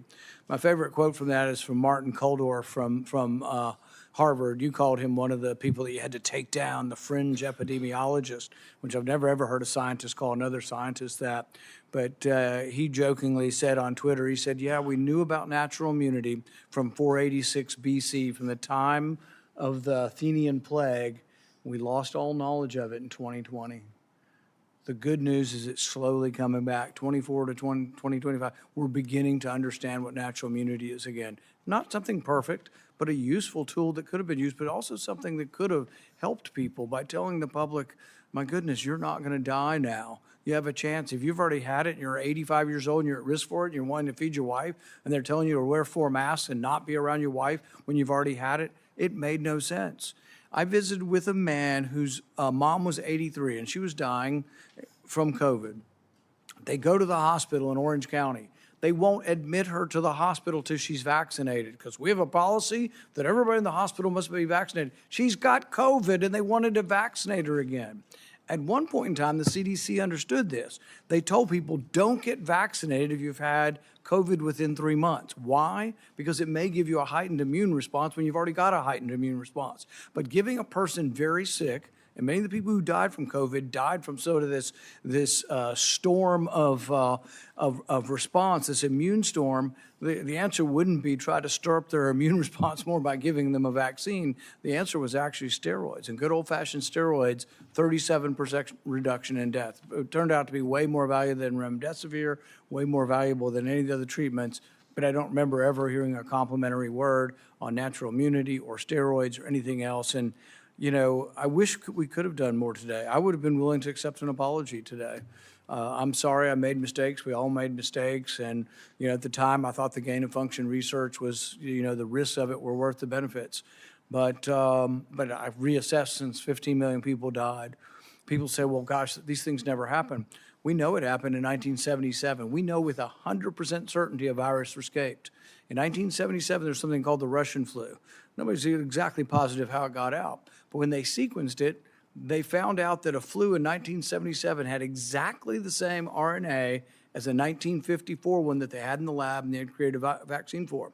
In fact, turns out anybody born before 1954 was immune, and the only people who got it were people who were born between 1954 and 1977. But it was identical. The genetic sequence was identical to this vaccine or the virus from 1954, and that doesn't happen because these respiratory viruses are always mutating. To be identical means it had to have leaked from the lab, proof positive that it had. So we know this happens. An author by the name of Young wrote a book and said there was 1,200 cases of significant accidents that have occurred. We knew all of this, and yet it was completely discounted because I think you were worried that if it was seen that you funded dangerous research that started the pandemic, you'd get blamed. And it was a concerted effort. It wasn't just you. Anybody associated with the funding decided we needed to protect ourselves. Senator Johnson. Thank you, Mr. Chairman. You mentioned that we lost knowledge of natural immunity. I didn't. Dr. Fauci did. I suppose I had an asymptomatic case of COVID because of the very faulty PCR test. I never got vaccinated or injected. There's no way I would have done that because I found out enough about the mRNA gene therapy. But you also brought up the issue of hospital protocols. I'm going to be holding a public event on hospital protocols. We've already received a couple hundred testimonies. They are heart-wrenching. They are heart-wrenching. Here's an excerpt from the testimony of a staff surgeon, very experienced, doctor for decades, at Providence Regional Medical Center, Everett, Washington. Quote, after our hospital was given remdesivir by the CDC, we were provided misleading/inaccurate information about the drug by our medical leadership. When I had a young trauma patient who was a perfect candidate for remdesivir, the infectious disease doctor on call told me to not give it to her because, quote, she seemed like a nice girl. He concludes it was known early the remdesivir kills. As I said, nurses referred to it as run, death is near. So again, I've always been, because it never made sense to me that we put all of our eggs in the experimental gene therapy. If you knew anything about it, you would have avoided it like a plague. And we sabotaged early treatment. But the only treatment we really approved, monoclonal antibodies, which I think basically worked pretty well, but those weren't particularly available. They were denied an awful lot of patients. It was all remdesivir. Based on a study that the NIH changed the endpoint from mortality, because it had no impact on mortality, to days of recovery. A drug that the WHO recommended against its use in COVID in November of 2020, but a drug that cost over $3,000 for a course of treatment, versus things like ivermectin, hydroxychloroquine, who even Dr. Fauci, I should have got that one out because I want to take this time to end things in the record, said that, we need to have a very tight protocol on remdesivir because it's unknown, but hydroxychloroquine, that's approved, some side effects, but we have a long history of it. Let's put up my latest chart. Again, I was tracking adverse events on the experimental injection, but I use this chart as a comparison. So you've got ivermectin, hydroxychloroquine. These are average, again, VAERS doesn't improve causation, but there's correlation. It's there for safety signals. So ivermectin, over 30 years of FDA reports, 17 deaths per year. Hydroxychloroquine, over 38 years of reporting, 142 deaths per year.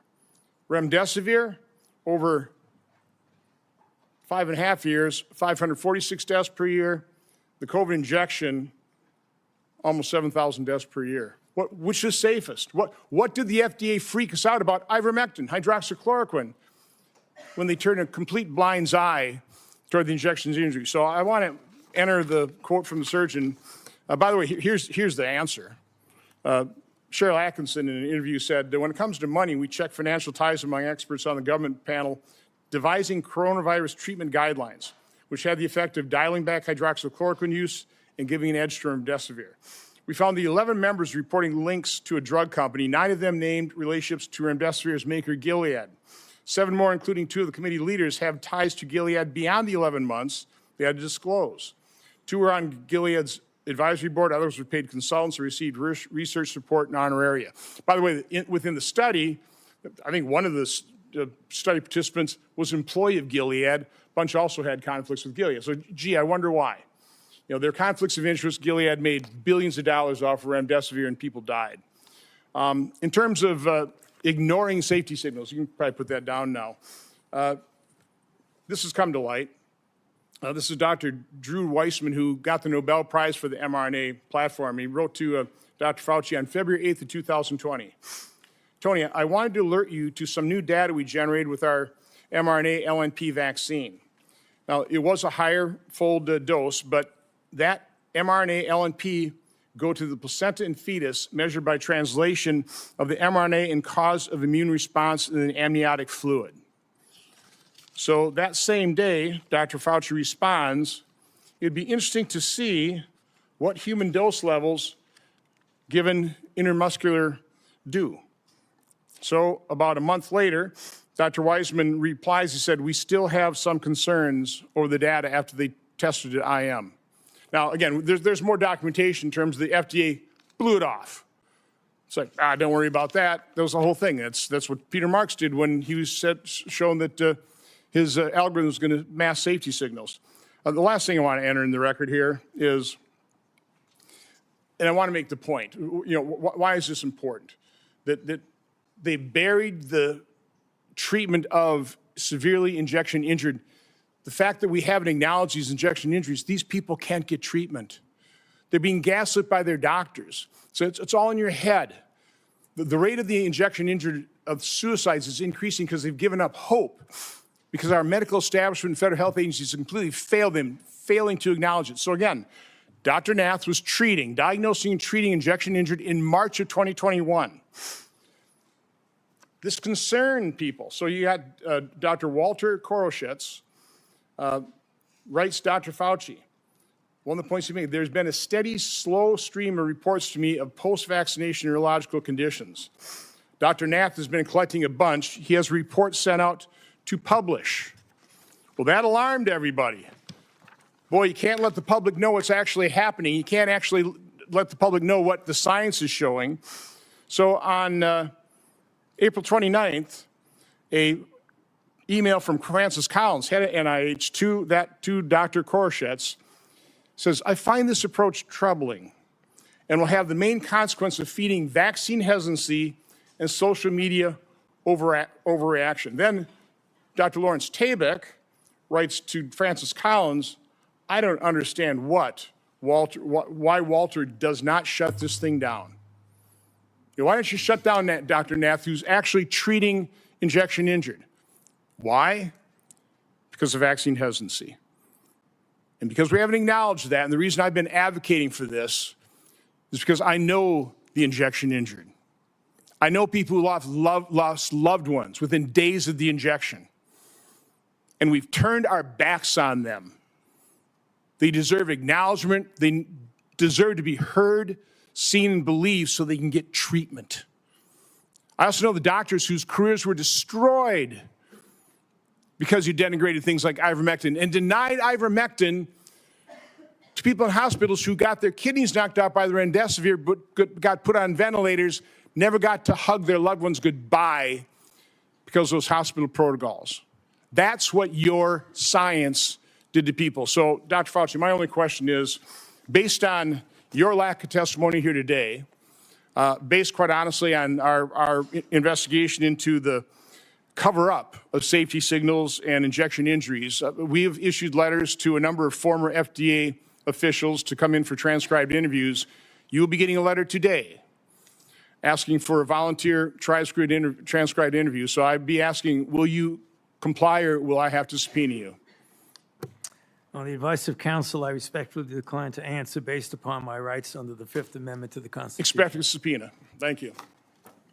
Senator Scott. Dr. Fauci, did you personally receive any royalty payments connected to COVID-related intellectual property? On the advice of counsel, I respectfully decline to answer based upon my rights under the Fifth Amendment to the Constitution. Given that NIH receives royalty payments from certain pharmaceutical companies, why would any American believe these financial ties did not influence decisions about which treatments were promoted or restricted? On the advice of counsel, I respectfully decline to answer based upon my rights under the Fifth Amendment to the Constitution. Why doesn't NIAID publicly disclose these payments?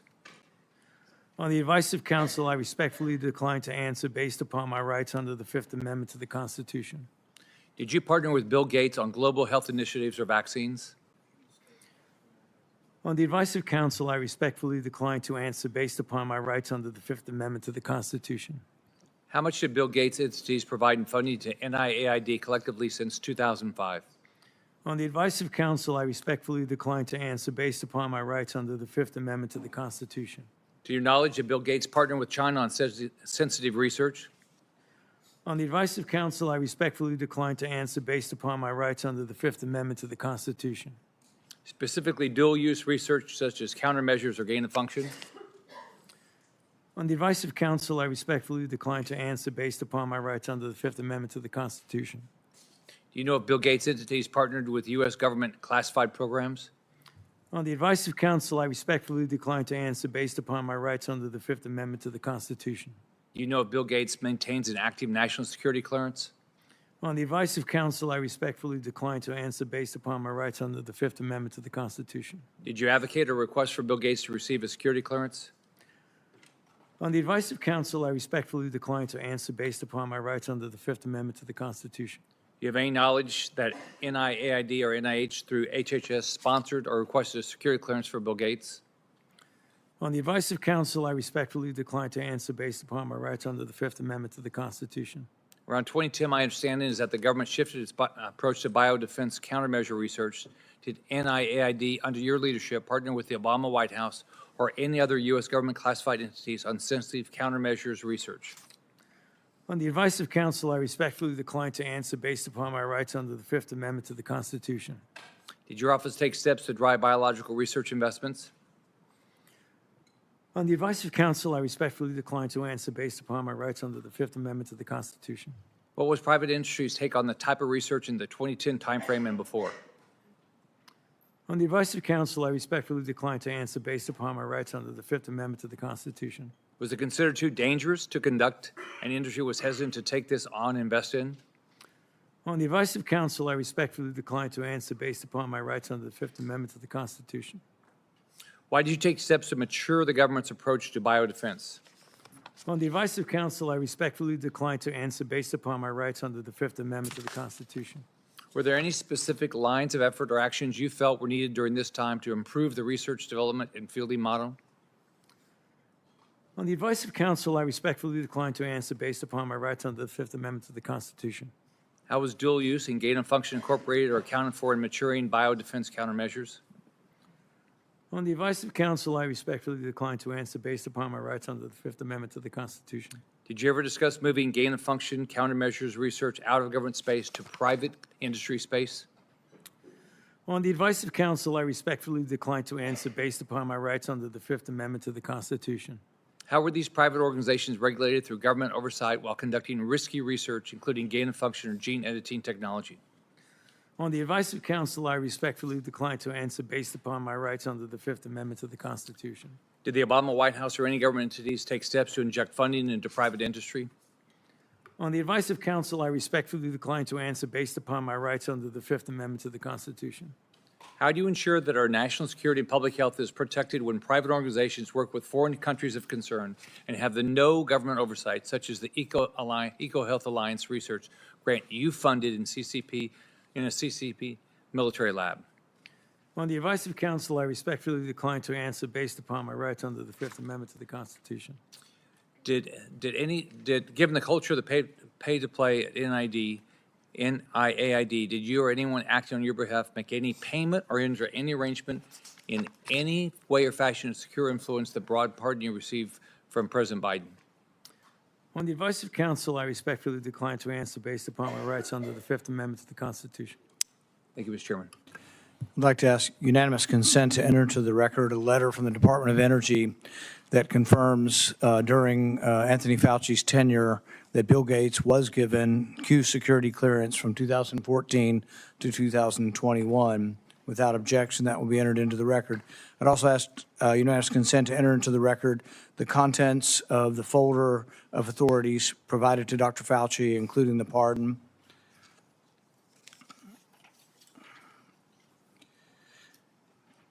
Let's be clear today, what we've seen.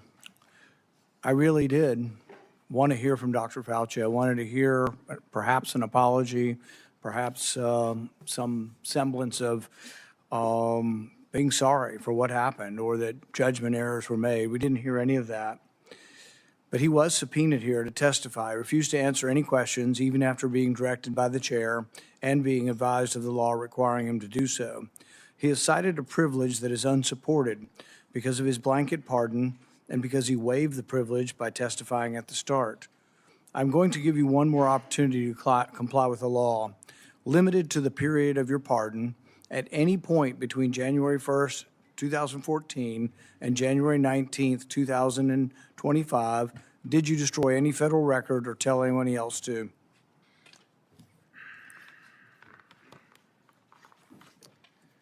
Under the advice of counsel, I respectfully decline to answer based upon my rights under the Fifth Amendment to the Constitution. Given that you have a unlimited presidential pardon, what is your specific objection that you are making? On the advice of counsel, I respectfully decline to answer based upon my rights under the Fifth Amendment to the Constitution. My question was limited to the period of your pardon only. I find your objection unsupported and direct you to answer the question. On the advice of counsel, I respectfully decline to answer based upon my rights under the Fifth Amendment to the Constitution. Because you refuse to answer, citing a privilege that is unsupported because of your pardon, and after being denied to do so, this committee has scheduled a vote next week on a resolution certifying your contempt. I think we have another question or two from Senator Langford. Mr. Chairman, really, this is a question for you, and it's a question to try to figure out how do we get a good answer on this? Because clearly Dr. Fauci's attorneys are saying that he has a Fifth Amendment right. We've also subpoenaed him to be able to compel his testimony to be able to be here. I happen to be in the committee. We're also dealing with Lois Lerner. Lois Lerner came and testified, gave an opening statement, and then took the Fifth Amendment. The committee then held her in contempt for that, saying you can't do both. You can't both testify and say I'm not going to answer questions. So the parliamentary question that I think we've got to be able to deal with is this consistent with Lois Lerner? What she also did when she came before Congress, gave an opening statement, testimony, so made a statement, and then refused to answer questions. Are we dealing with the same issue here where someone is you can't make a statement and say I'm not going to make statements at the same time? I think it's a very good question. I think that's something all of us will examine over the next week. We're going to have a vote next week on contempt. I think there's another legal question that the courts may have to decide upon, and that is whether or not a presidential pardon that offers you complete immunity, that you can still claim that you need protection from immunity when you've been protected. Because Dr. Fauci isn't liable for anything as long as he tells the truth. Even if he admits that he destroyed records on a routine basis. His assistant said she destroyed a ton of emails. I think it was a routine thing. I think he destroyed throughout his career there probably thousands of emails. Even if he did that, as long as he answered truthfully, yes, I did. I didn't think that was important. I made a mistake. He can't be prosecuted for it. Many of the things are outside the statute of limitations as well. All he had to do today, if he wanted to testify, was be honest. As long as he was honest, even about committing a crime, he would have no jeopardy. But I think the pardon has given him more immunity than most people would ever get. Like if you offer a witness immunity in exchange for testimony, he has blanket immunity. The president gave him blanket immunity for virtually anything he could have possibly done, while at NIH. So I think we all have to individually answer this question. We welcome you to be part of helping us figure out the question, but there will be a vote, at least right now, there will be planned to be a vote next week on contempt. Okay, thank you, Mr. Chairman. Today will be the capstone to Anthony Fauci's 40 years of abuse of power at NIH. In the end, must imagine Fauci believes he got away with it. But still, late at night, even the guilty must become anxious, rerunning the scenarios through his mind, wondering, latching on to lingering doubts, and worrying. Did his actions lead to the largest man-made plague in human history? Are the millions dead the result of his experiments or experiments that he approved that increased the pathogenicity of deadly viruses? History will judge, but the facts, as we now know them, paint a sordid tale of dishonesty, misjudgment, and ultimately the hubris, the likes of which the world has rarely seen. If everyone will remain seated for a few minutes, we're going to let Dr. Fauci exit. Thank you.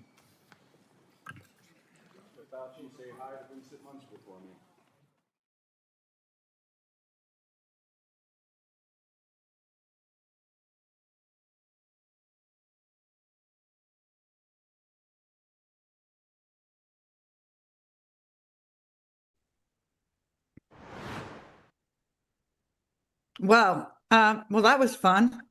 Brian, let's go straight to you and find out. We are waiting, by the way, to our viewers. We are waiting for Mary to get out of that room, and she will then go live with her thoughts on that. So while she's doing that, we are going to have a little chat, and we've got a few things to put right. What, Brian?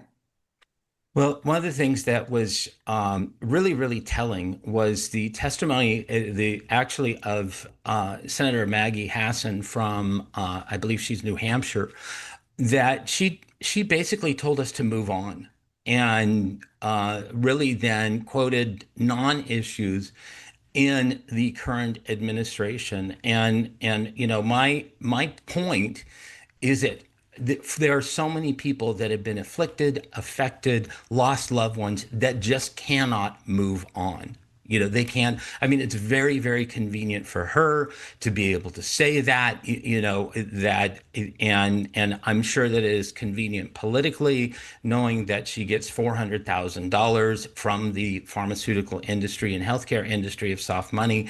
But really, we cannot move on. There is a strong, strong impetus to be able to get to the bottom of this. And really, Fauci is the tip of the iceberg.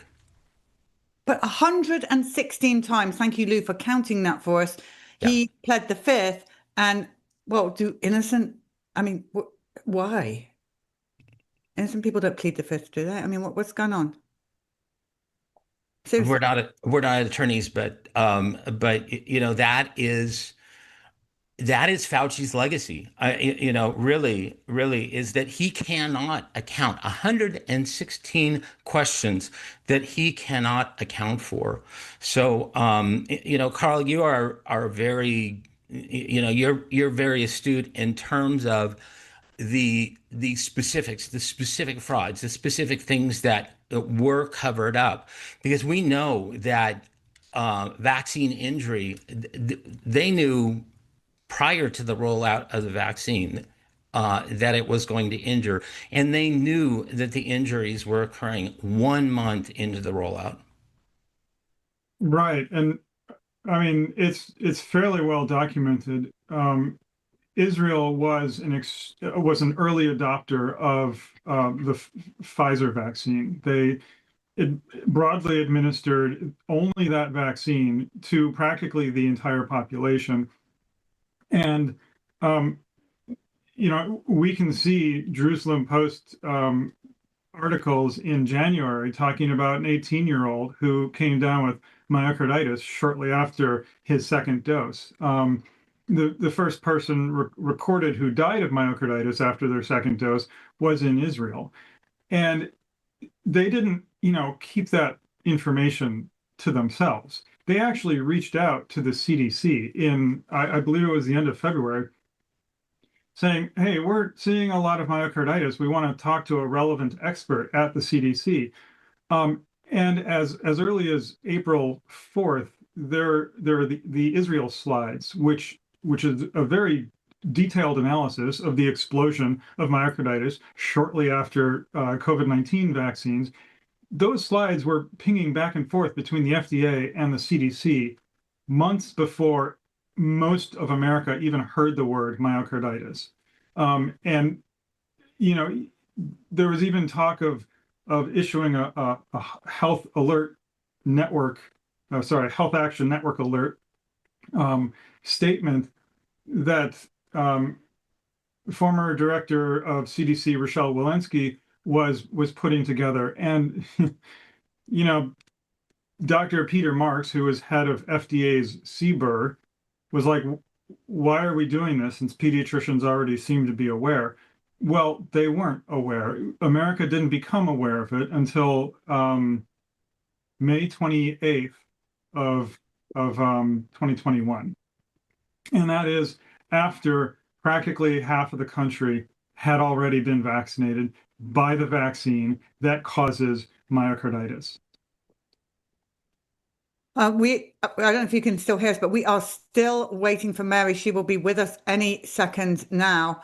But let's toss over to Heather right now. One of the senators mentioned that Fauci had his own vaccine injury. What do we know about that?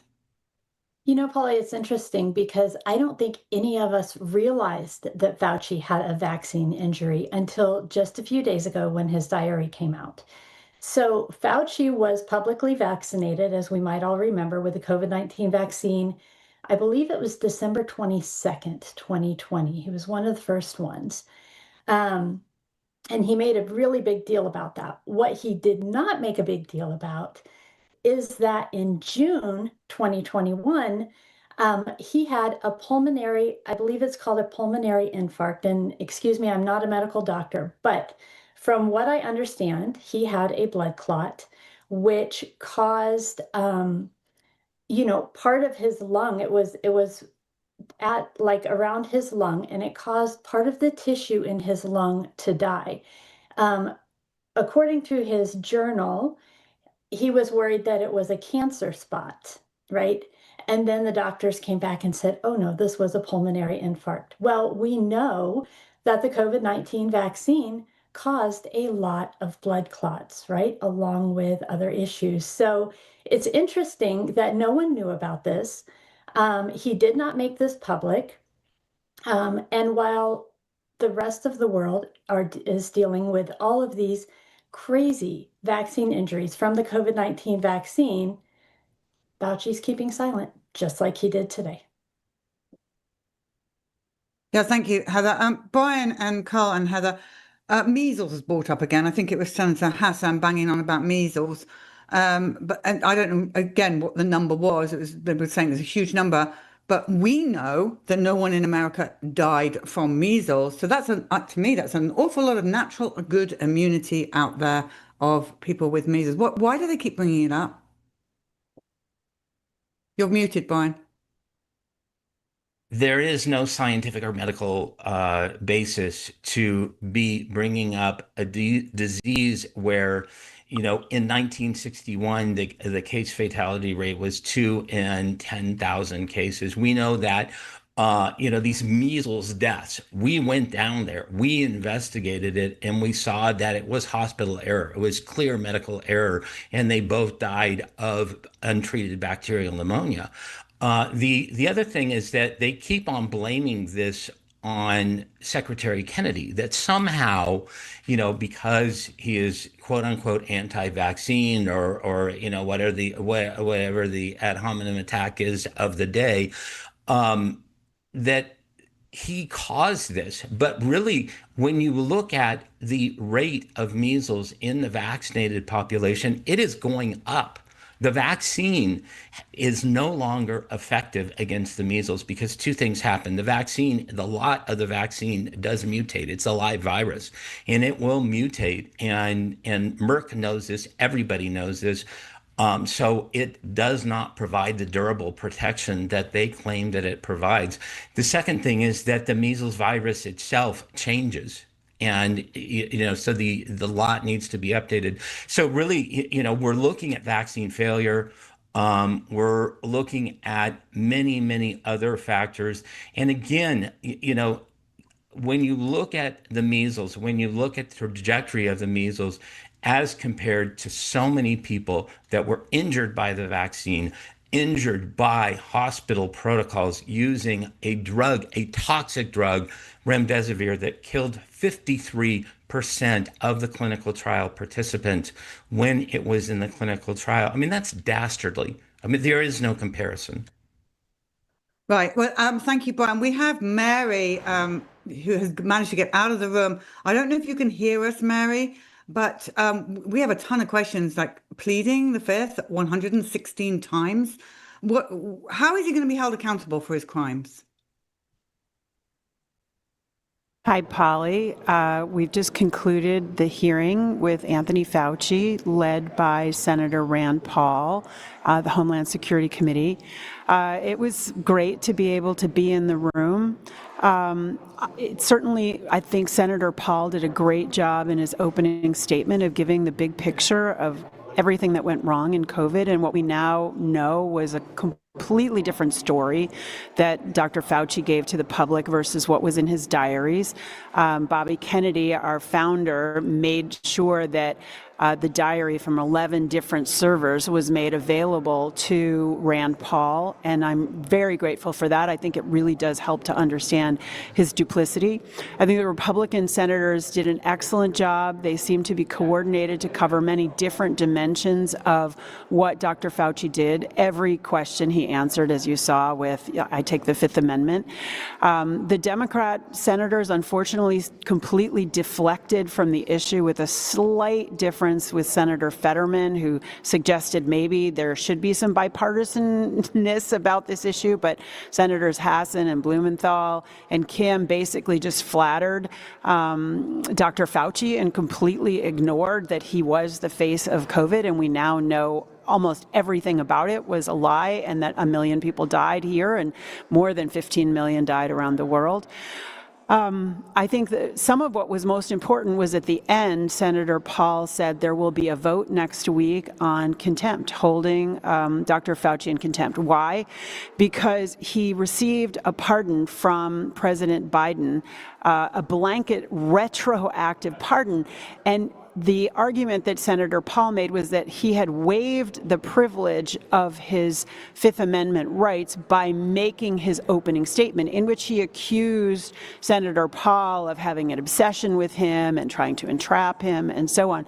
So I think next week will be important. I see this hearing as having been the very beginning, and I mean just the very beginning, but of a kind of COVID reckoning. We've been working towards this for more than 5 years. So it was very satisfying to see at least the glimmer of this, and I'm so proud that Senator Ron Johnson, Senator Rand Paul were really leading the charge on this, people that we have been able to work with.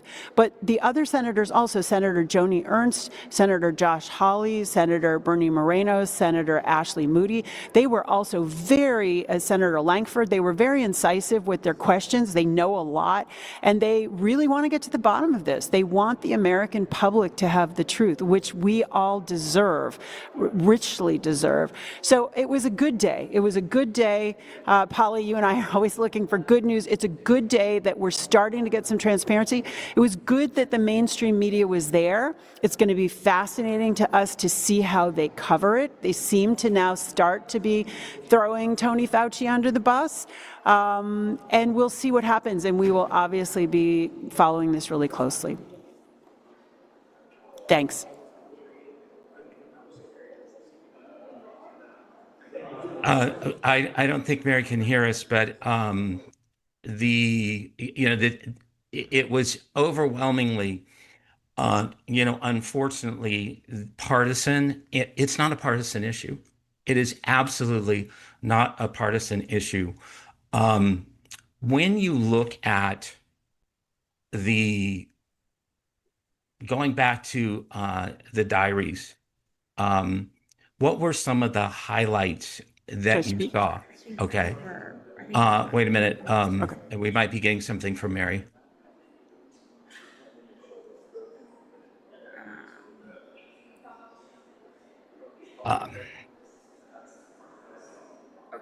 Okay. Okay. We're sorry about the technical difficulties, but I'll get some questions to Mary in the chat. But Heather, go ahead. I mean, some of these things are really incredible. Talk about Fauci's efforts to cash in on the pandemic. Well, like we said, Fauci made a lot of money. I believe one of the senators said over $12 million in the pandemic with his household combined. Now, we have to remember that while Fauci is guilty, so is his wife, right? She was part of this as well. And I think it was very telling that the senators over and over explained that, hey, while people were dying, while people were locked down, while people were not allowed to be in the hospital room with their family members who were dying, who were having babies, children were in the hospital room, disabled persons were in the hospital room suffering from COVID-19 viruses, given remdesivir without consent, and their families weren't even allowed to say goodbye. And we were all under mask mandates, lockdowns, government employees under vaccine mandates. I mean, it was horrific. People were losing their jobs, everything. And Anthony Fauci is getting rich. He was getting rich, over $12 million he cashed in. I think it's important too. One of the things that really hits me and it strikes me, and the senators did talk on this a bit, is about gain of function, right? And, Fauci said several times under oath back in 2021, 2024, he said he has not ever, quote, and does not now fund gain of function research in the Wuhan Institute of Virology. And when Senator Rand Paul warned him about lying to Congress, and he explained that it's a felony, Fauci shot back and said, well, if anyone's lying here, Senator, it's you. But his diary states, even in February 2020, that Dr. Shi at the Wuhan lab has been, quote, working for years in GOF, gain of function, in coronaviruses. And the expert group agreed that we could not let this go. His own pen used the term GOF about the Wuhan lab months before he swore under oath that it never happened. And, you know, we have plenty of evidence that he lied, right? The NIH's own letter to Congress in 2023 admitted that it funded researchers at the Wuhan lab and it created a chimeric coronavirus that made mice sicker. The State Department found that the Wuhan lab published record of conducting gain-of-function research.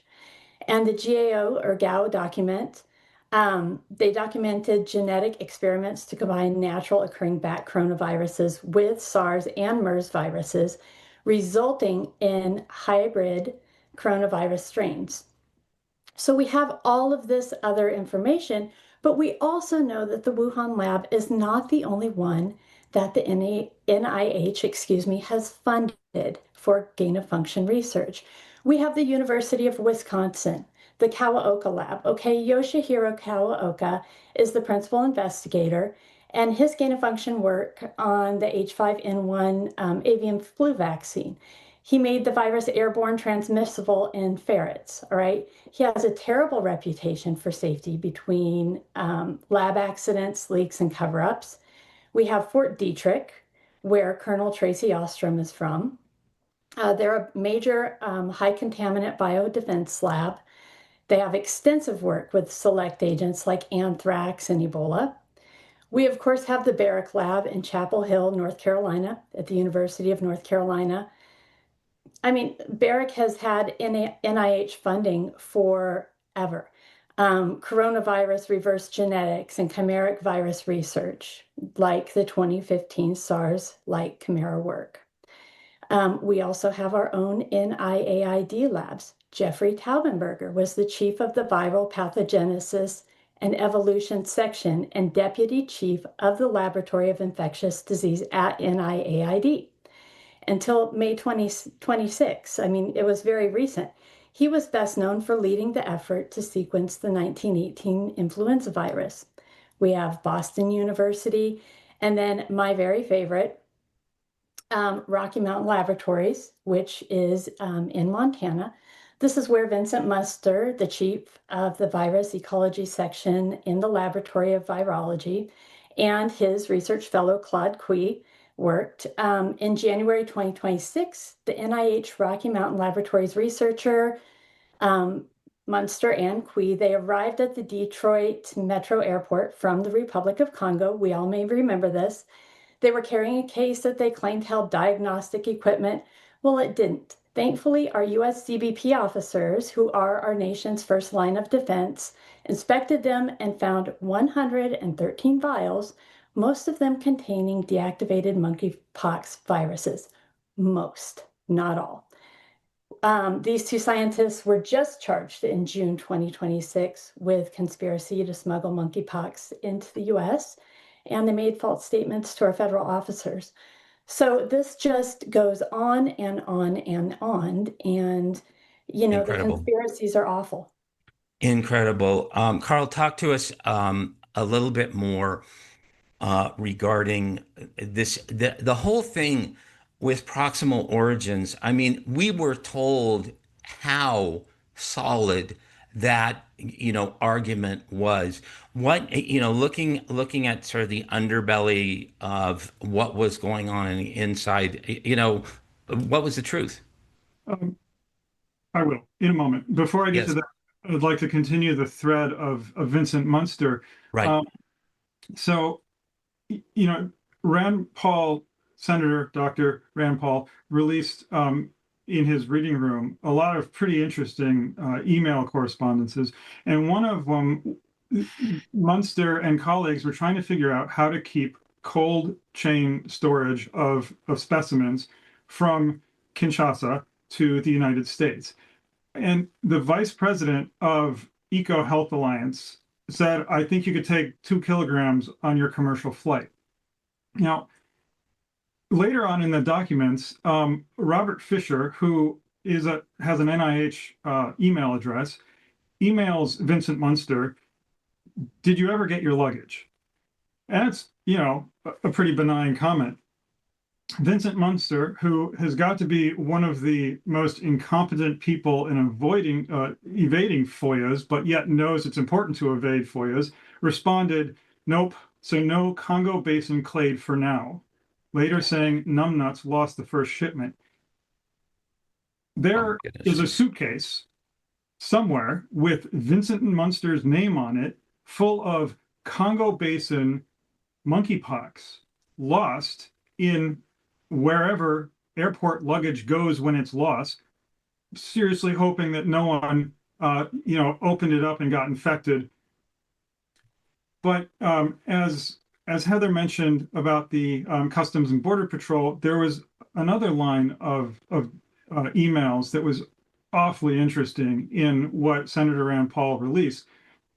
And that was concerning Peter Daszak, who was president of Eco Health Alliance, and to step away from all of the negative press that got, just made a different organization called Nature Health Global, using the same documents with the same letterhead. So Customs and Border Patrol were alerted that Daszak went to China, invited by the World Health Organization, and they really wanted questions answered, like, was he bringing any specimens back? Why was he invited? Who did he speak with? Things like that.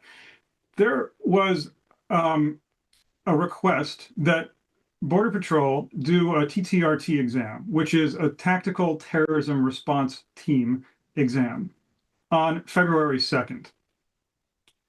On February 4th of 2021, there was an email sent to a whole lot of people saying that FBI New York requested we do not stop him.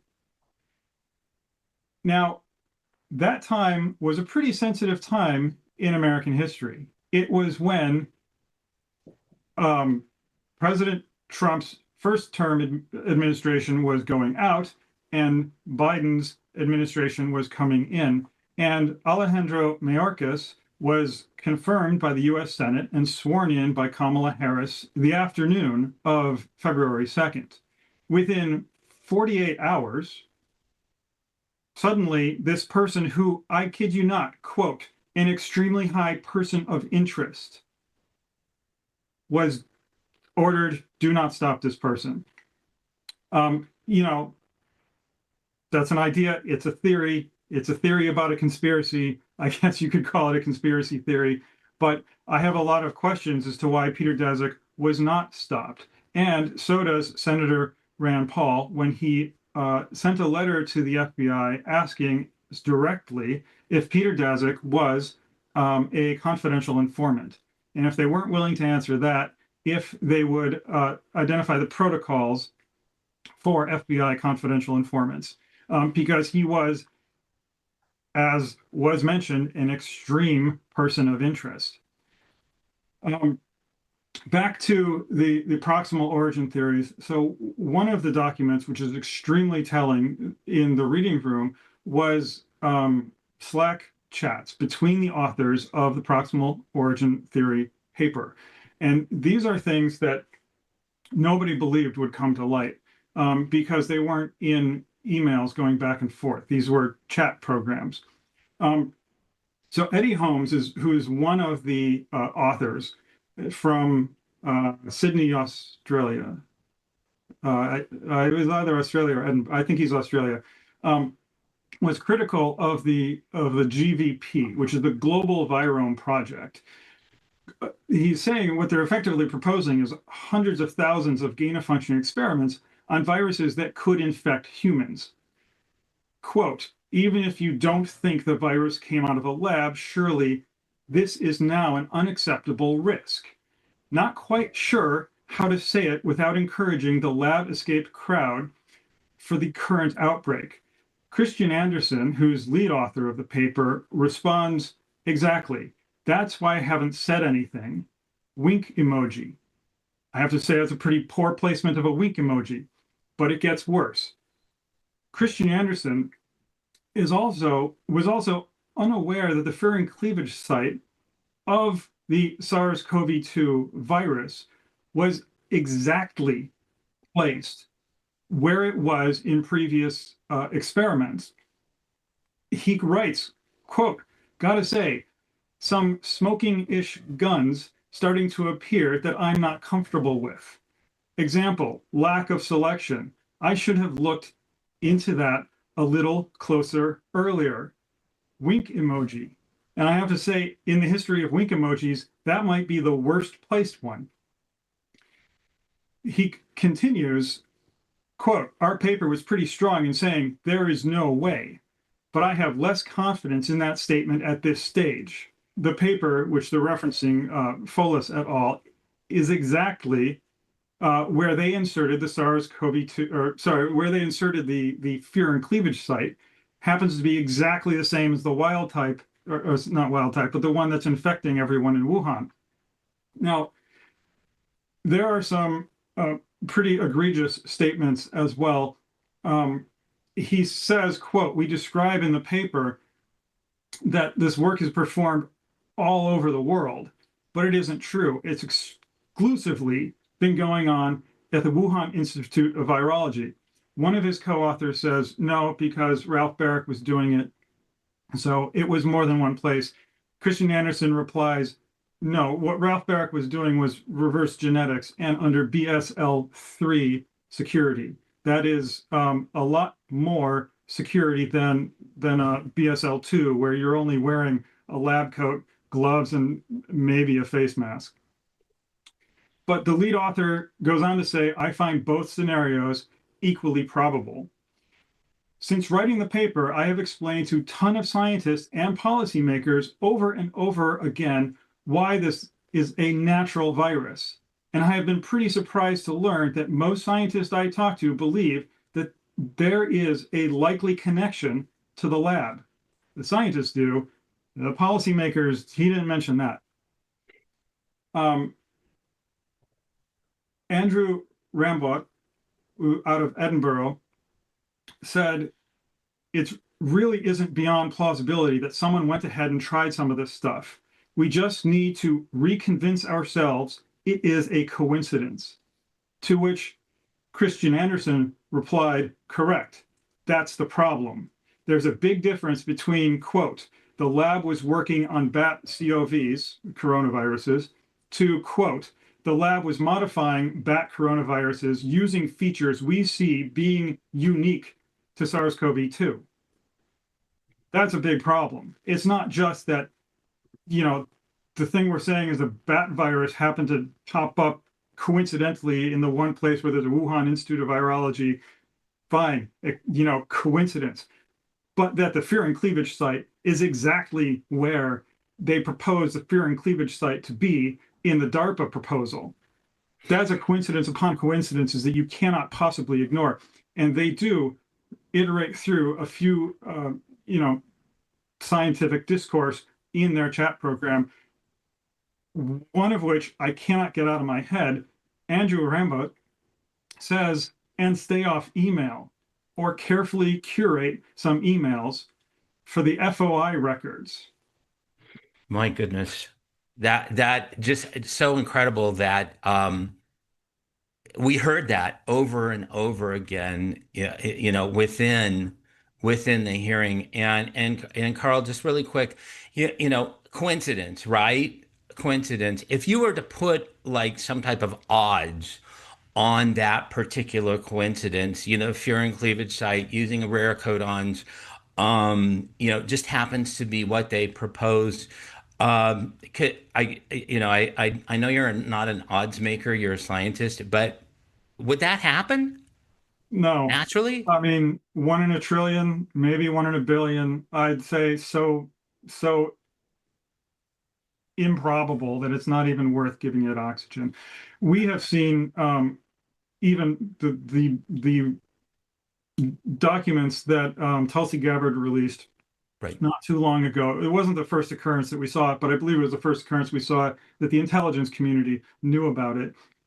There was a survey of bats in China.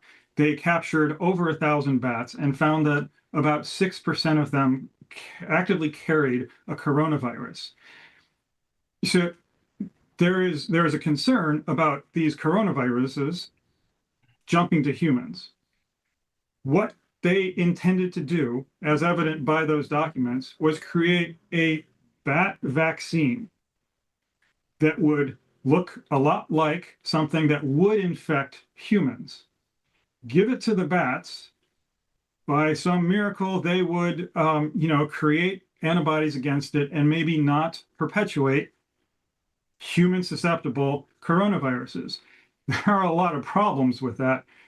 The first being, obviously, they kickstarted the COVID-19 epidemic by creating the virus that now has a really hard time of infecting bats. Had they even succeeded, I'm not sure they would have succeeded, because if 6% of the bats are actively carrying a SARS virus, they're going to be actively carrying the SARS virus that you just genetically engineered to be more susceptible to humans. With that arrogance, a pandemic was inevitable. Yeah, it's to see what they proposed in gain of function is absolutely nuts. I mean, I have a hard time containing myself. The disgust of and the hubris of these particular scientists. Just real quick, as we wrap up, Heather, what was the highlight?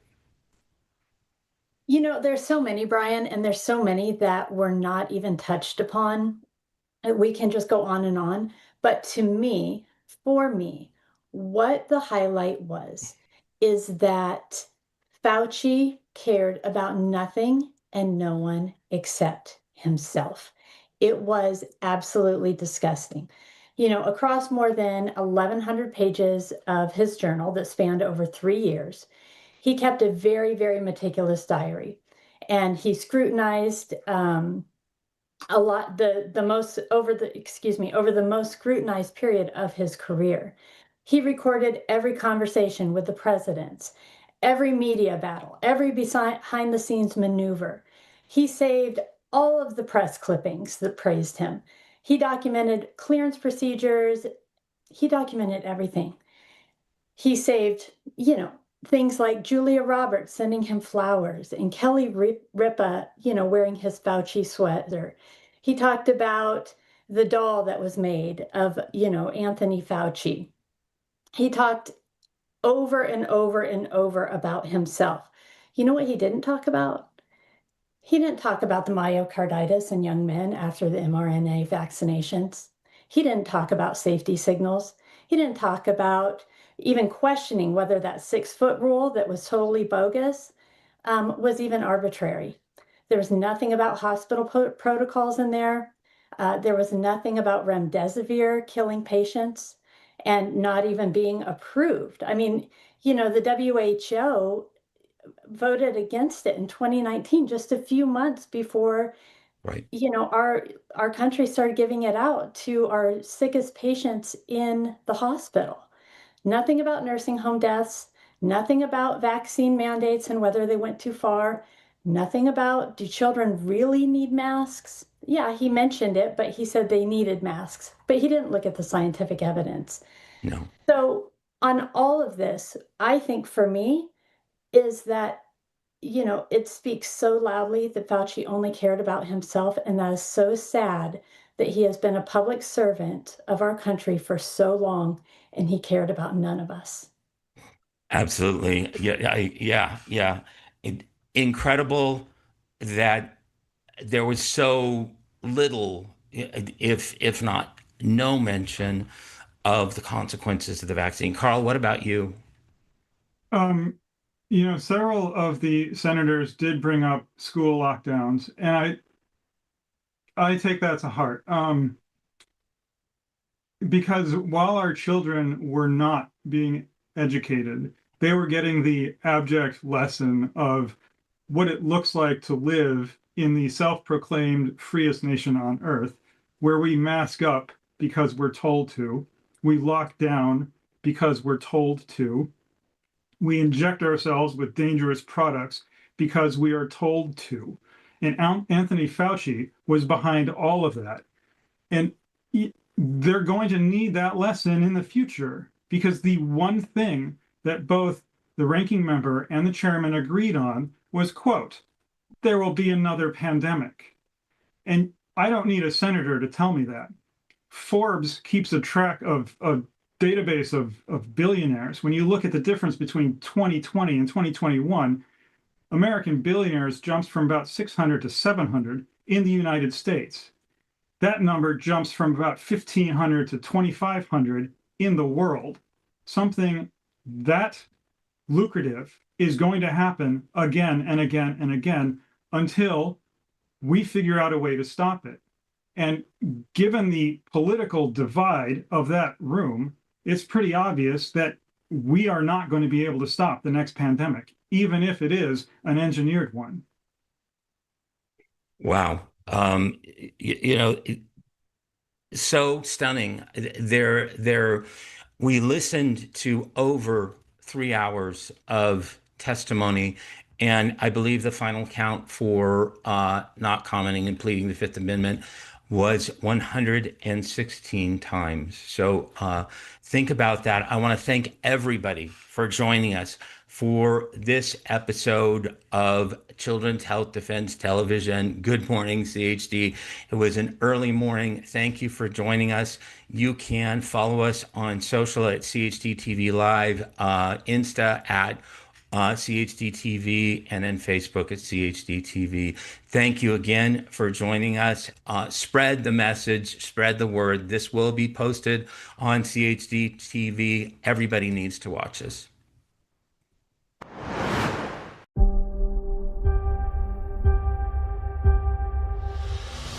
46% of the American people say mandates are dangerous, they're damaging, and vaccine science isn't settled. The steady decline of childhood vaccine rates.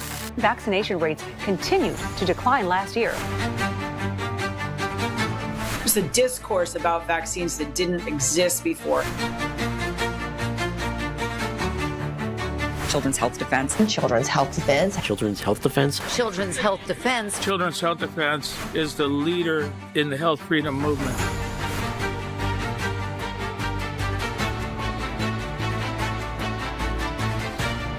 The Department of Health and Human Services is overhauling the immunization schedule, now only recommending 11.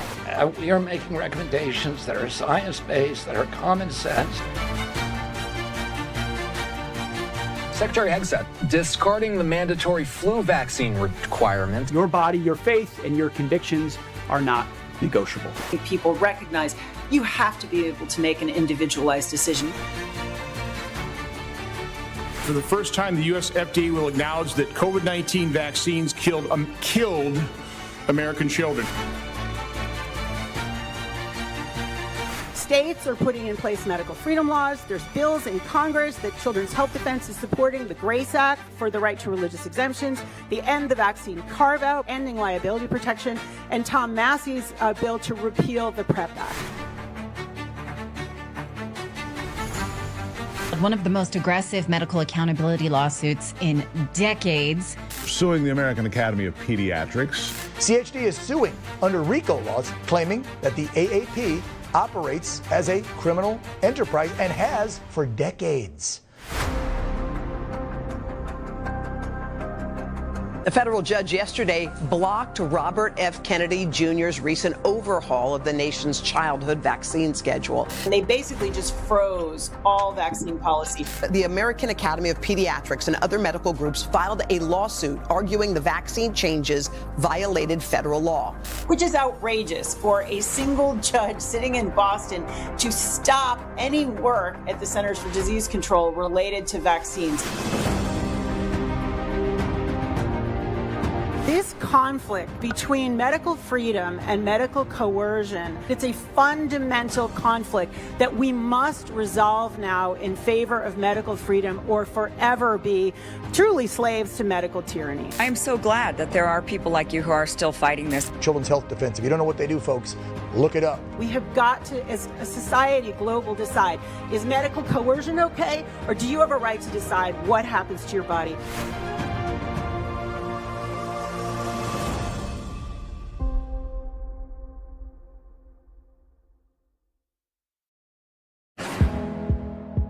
This and all CHD TV programming is made possible by generous support from viewers like you. Please consider making a contribution today to keep our programming going strong. Thank you.